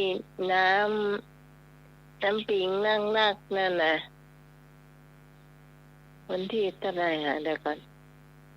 วันที่เท่าไหร่ฮะไอ้หน่อยน้ำปิงนั่งนัก ที่เจ้าสองเจ้าสาม พิจารณา เจ้าสามเจ้า แต่ว่าก็ เจ้าสองเจ้าสามเนี่ย แต่ว่าก็ท่วมวันก่อน วันนี้วันที่28เนาะ ต่อไป เจ็ดต่อมาก็ฮุกไปหาเนาะ ประมาณนี้ ฮุกก็5ก็ฮุกอะประมาณน่ะวันที่ เจ้าสี่เจ้าห้าเนี่ยเจ้าสี่เจ้าห้าเนี่ย วันเตียน ลูกมาเมื่อเช้าน้องสาวบอกว่าพี่ไหมเข้าใจเก็บข้าวเก็บของน้ำปิงจะท่วมอีกแล้ว เจ้าห้าเจ้าหกเนี่ยประมาณนั้น ปุ่มดีไข้หัวเนาะ ครับ ก็เลยโทรไปหาน้องสาวที่อันต้นพึ่งเนาะว่าเอาไปดูน้ำปิงหน่อยว่าออยมันใหญ่มาลูกเลยหันน้ำท่วมกันจะอย่างบอกคือกู้คนเก็บข้าวเก็บของยังจะท่วมแล้วก็น้องสาวคนกลางนุดเนาะแม่น้องกวางก็ออกไปแตะมันบอกว่าโอ้บางครั้งกับตัวฝั่งบ้านเฮาเนี่ยบางครั้งแอบไปซอกปลายพุ่นไปท่วมมาขึ้นหลอกนี่นะไหวอ่ะมาขึ้นตึกเตี้ยแกก็ไม่ฟังนะแกก็ไปซื้อไปขนไปซื้อของซื้ออย่างมาตุนเอาไว้กวนน้ำท่วม เนี่ยเหรอ เกิดมาเคยยันนั่นหนูเกิดมาเคยเจอน้ำท่วมหรอถ้าเฮาสมัยน้อยๆเฮาเจออ่ะแต่ก่อนมันจะมีเขื่อนไม่งาบต่อเคยเจอมาแล้วอ่ะแต่ว่าน้ำมันถ้าท่วมมาเดียวนี่ก็ไถ่หนักเหมือนเนอะเพราะว่ามันแต่ละที่แต่ละบ้านเนี่ยมันจะมีการกั้นเนาะเป็นท้องว่ากั้นไอ้อย่างเยอะแยะไปหมดเลยเป็นหัวเป็นเท้ากั้นกันได้หมดเนี่ยแต่ก่อนมัน มันโล่งอะน้ำลูกน้ำปิงมามันก็โล่งเนาะใหญ่ลูกปุ้นมามันก็โล่งหมดแล้วมันจะมีหัวมีหางก้านอย่างเดียวหรอ2 วัน 3 วันมันก็แห้งหมดละเนี่ยโอ้ยหลานสาวอยู่แถวอเมริกาตื่นเต้นต้องบอกให้ยายรีบเก็บของนะเดี๋ยวของก็จะเสียหมดเดี๋ยวดูว่าแต่ว่าเกิดมาก็ยังบอกเคยหันน้ำท่วมกับเตื้อกลัวน้ำจะท่วมถ้าบ้านเขาท่วมนะบ้านในหน่วยอยู่ได้อะหลังคาหน่วยก็ต้องอยู่ได้เอาเห็นข้าวที่แม่สายก็หันทั้งไงอ่ะได้หรอเนาะว่าอยู่บนราคาว่า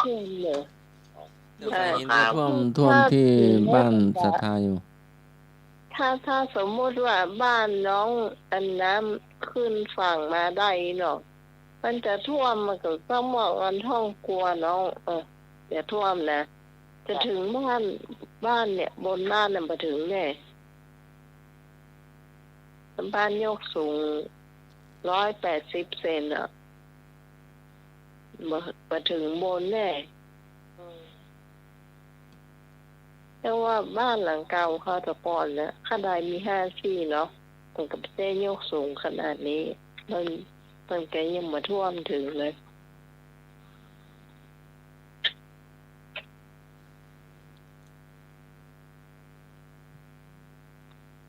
ที่ไฟหินก็ท่วมบ้านศรัทธาแล้วเราเคยดูคนที่เปิ้นน้ำท่วมนะถ้าท่วมนี่ก็ลำบากเหมือนกันเนอะคนที่อยู่บ้านกันเดียวป่ะฮะ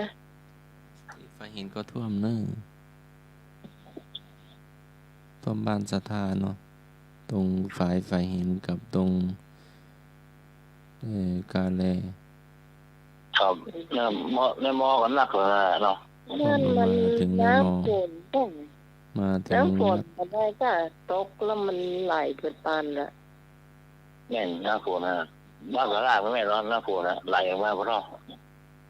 ถ้ามันค้างที่เนี่ยถนนนั่นเนาะมันไหลมาตามมันเลยผมกล้องประมาณวา2 วาน่ะครับเนาะโอ้ขนาดห้วยไม่ใหญ่นะเนาะครับแต่ตรงห้วยตรงฝายหินก็3 วาแล้วก็3 วา 4 วาที่ผาลาดลงจากผาลาดมาอีกเนาะเราถ้าน้ำตกเนี่ยก็ไหลออกมาลูกตอนน้ำเนี่ยมาถึงวันละบอกเข้าแล้วมา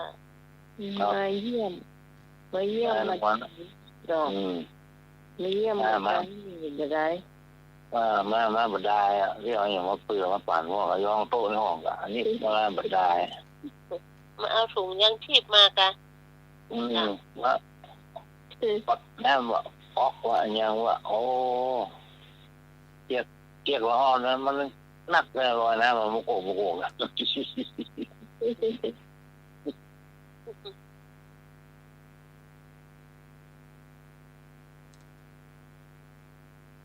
นี่ขนาดมันจะท่วมนักนะไอ้หน่วยตาครับมันท่วมนักอย่างปีกันก่อนมานี่อะไรก็เป็นนี่มันนักวันเนอะในภาษาอะไรครับนักของนะก็รถ3 ล้อตู้หาก็ราคาคือประมาณปวดไหนวะเงินบ้านเนอะวะคนไหนมีวะบ้านเนอะวะก็วันนักแค่วันเดียวอ่ะบ้านอย่างนั้นงูบ้านงูทางไงวะโอ้ประตูว่ามิดเลยอ่ะประตูเล็กนะโอ้หางก็ตายแล้วนะโอ้เป็นชั้น2บ่เนาะมีชั้น2คนเหรอครับ เพื่อนเขาเอาเรือไปเตะเข้าอ่ะเพื่อนเขายื่นเข้าไปที่วิทยุจราจรแมลงเนี่ยปีก่อนพี่พรน้ำจะไปอุโมงค์เนี่ยละปูนนะ ไปแล้ว บ้านที่ดินท่วมถ้าท่วมนี่เรียบร้อยหมู่นั้นก็ไปมีอย่างกะ ไปขบวนอุโมงค์ละปูนแต่เดี๋ยวนี้ผู้ว่า2 จังหวัดเนี่ยเพิ่นกำลังแก้ไขกันอยู่ว่าจะยังไงเสียน้ำไป ห่างยัง ที่ ทับ ปูนให้น้อยที่สุด ยิ่งห่างทับได้อยู่ น้ำบักขึ้นแต่ฟังตั้มเดียวจ้า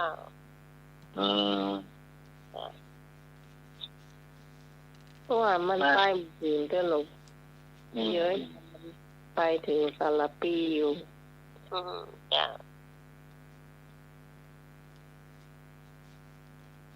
เอาไปเที่ยวก่อน ที่ห้อนมีก่ะ มันเสียเก่งไปใหญ่จ้ายังมีครอบครัวหนึ่งเนาะคดีญาติเสียไปแล้วเหลือกระปูอย่างพี่เนี้ยจ้าคดีปูก็เป็นอัลไซเมอร์เนาะ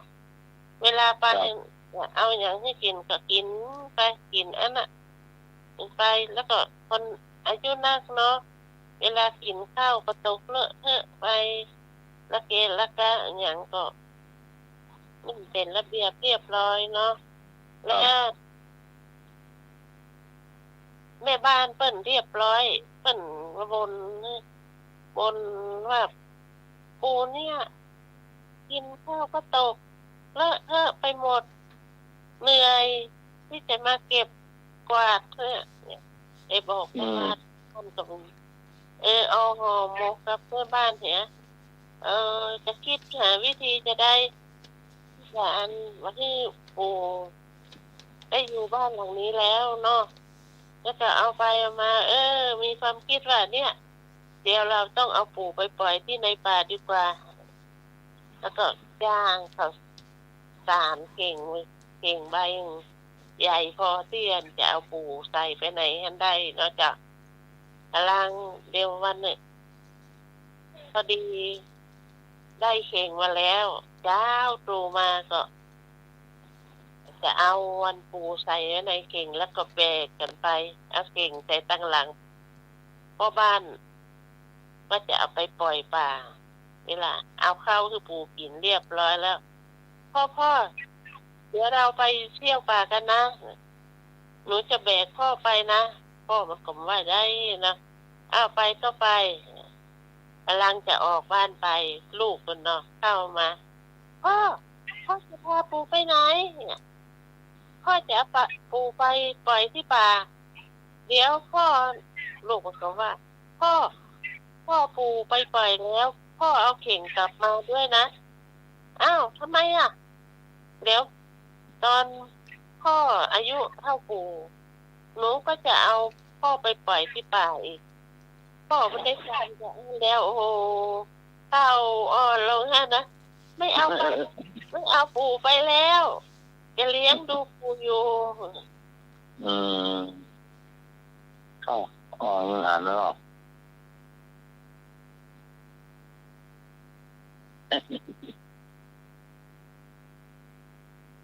กงกรรมกงเกลียนหรอหัวหรอ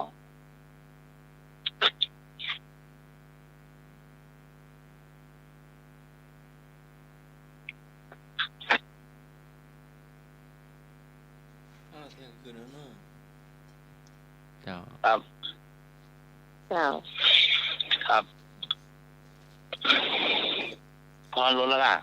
เป็นผู้ พรรู้แล้วค่ะ เดี๋ยวก่อนพี่พรได้เงินไปฟังเห็นเดินมาไปมาพี่ท้องร้อนหรอ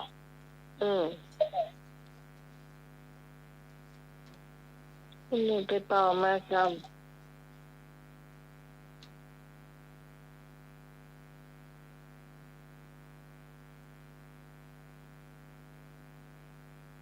ลุงหัวหันผู้เปิ้นกะลาก่อนพี่พรน่ะ แ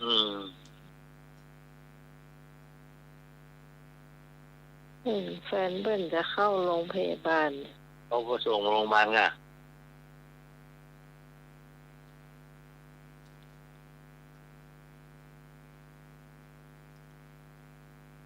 เหนื่อยต่อหาที่พร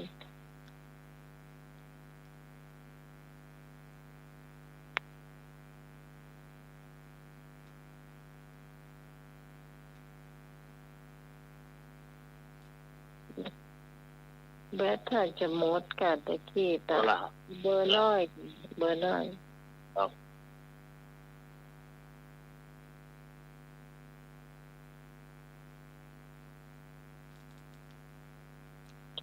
การสมัครลาเจ้าสุขาสังคัสสะสามัคคีของหมู่ทำให้เกิดสุขค่ำคืนนี้ก็นมัสการและเจริญพรครับผมจ้าเดียวน้องถังเนี่ยพี่ฟังเรื่องผู้พี่พรลากับวันผู้พี่ได้มาเจ้าพี่ไปนอนโรงพยาบาลเจ้าไปนอนข้างค่ะให้ไปโรงพยาบาลเนาะเจ้าอันลุงลุยก็ยศคะแนนรวมไว้เด้อครับผมครับพี่น่าจะมาเอาคะแนนที่ลุงลุยเนาะค่ะแต่ละคนที่ตอบแล้วก็จะรวมคะแนนเอาไว้เนาะจะให้พี่ก่อนคนที่รวมคะแนนเอาไว้ครับนานอะไรเนาะเตรียมซื้อละครับเตรียมให้หมดเลยแล้วครับผมลาไปแล้วเนาะโอ้ป่ะไปเลยโอ้ก็ได้เอาครับผมครับคืนนี้เวลาก็มาถึงวัดเติมแล้วเนาะอาการน้ำมาคลายเครียดครับถึงเวลาแล้วขอบคุณท่านอาจารย์พระครูสมุวิทวัฒน์รัชงศ์ท่านนี้เมตตาเวลาแล้วครับขอบคุณพี่หัวหน้าธรรมะพี่พิสมัยสุริยดรนะครับขอบคุณพี่พรเลิศปลาเศร้าขอบคุณแทนธรรมะคลายเครียดทุกท่านทุกคนนะครับดีให้กับร่างอกกับร่างใจโทรเข้ามานะครับสำหรับคืนนี้ก็ขอทุกท่านรับดีฝันดีนะครับผมครับผมแม่หนุ่ยสว่างเมฆครับขอบคุณครับพี่พรเจ้าขอบคุณพระอาจารย์ท่านพระครูสมุวิศวัตรวรกิจโยผู้อำนวยการสถานีเจ้าขอบคุณพระอาจารย์พระครูใบติกาสมัครยานศิโรเจ้าเจริญพรจ้าขอบคุณน้องใหม่เจ้าเจริญพรนี่ขอบคุณลุงหนุ่ยเจ้าโดยเปิดนั่นแหละเจ้าทุกท่านรับดีฝันดีมีเงินใจไร้โลคาเจ้าครับสำหรับค่ำคืนนี้ทีมงานธรรมะใครเคลื่อนเขาต้องลาคุณผู้ฟังไปก่อนเขาจะมาพูดกันใหม่ในคืนพรุ่งนี้3 ทุ่มถึงเที่ยงคืนสำหรับวันนี้พระเจ้าพิสมัยสุริโยดรเจ้าจากบ้านดอนตาลตำบลเหมืองแก้วอำเภอแม่ริมจังหวัดเชียงใหม่ต้องลาคุณผู้ฟังไปก่อนสวัสดีเจ้าดีครับเจ้า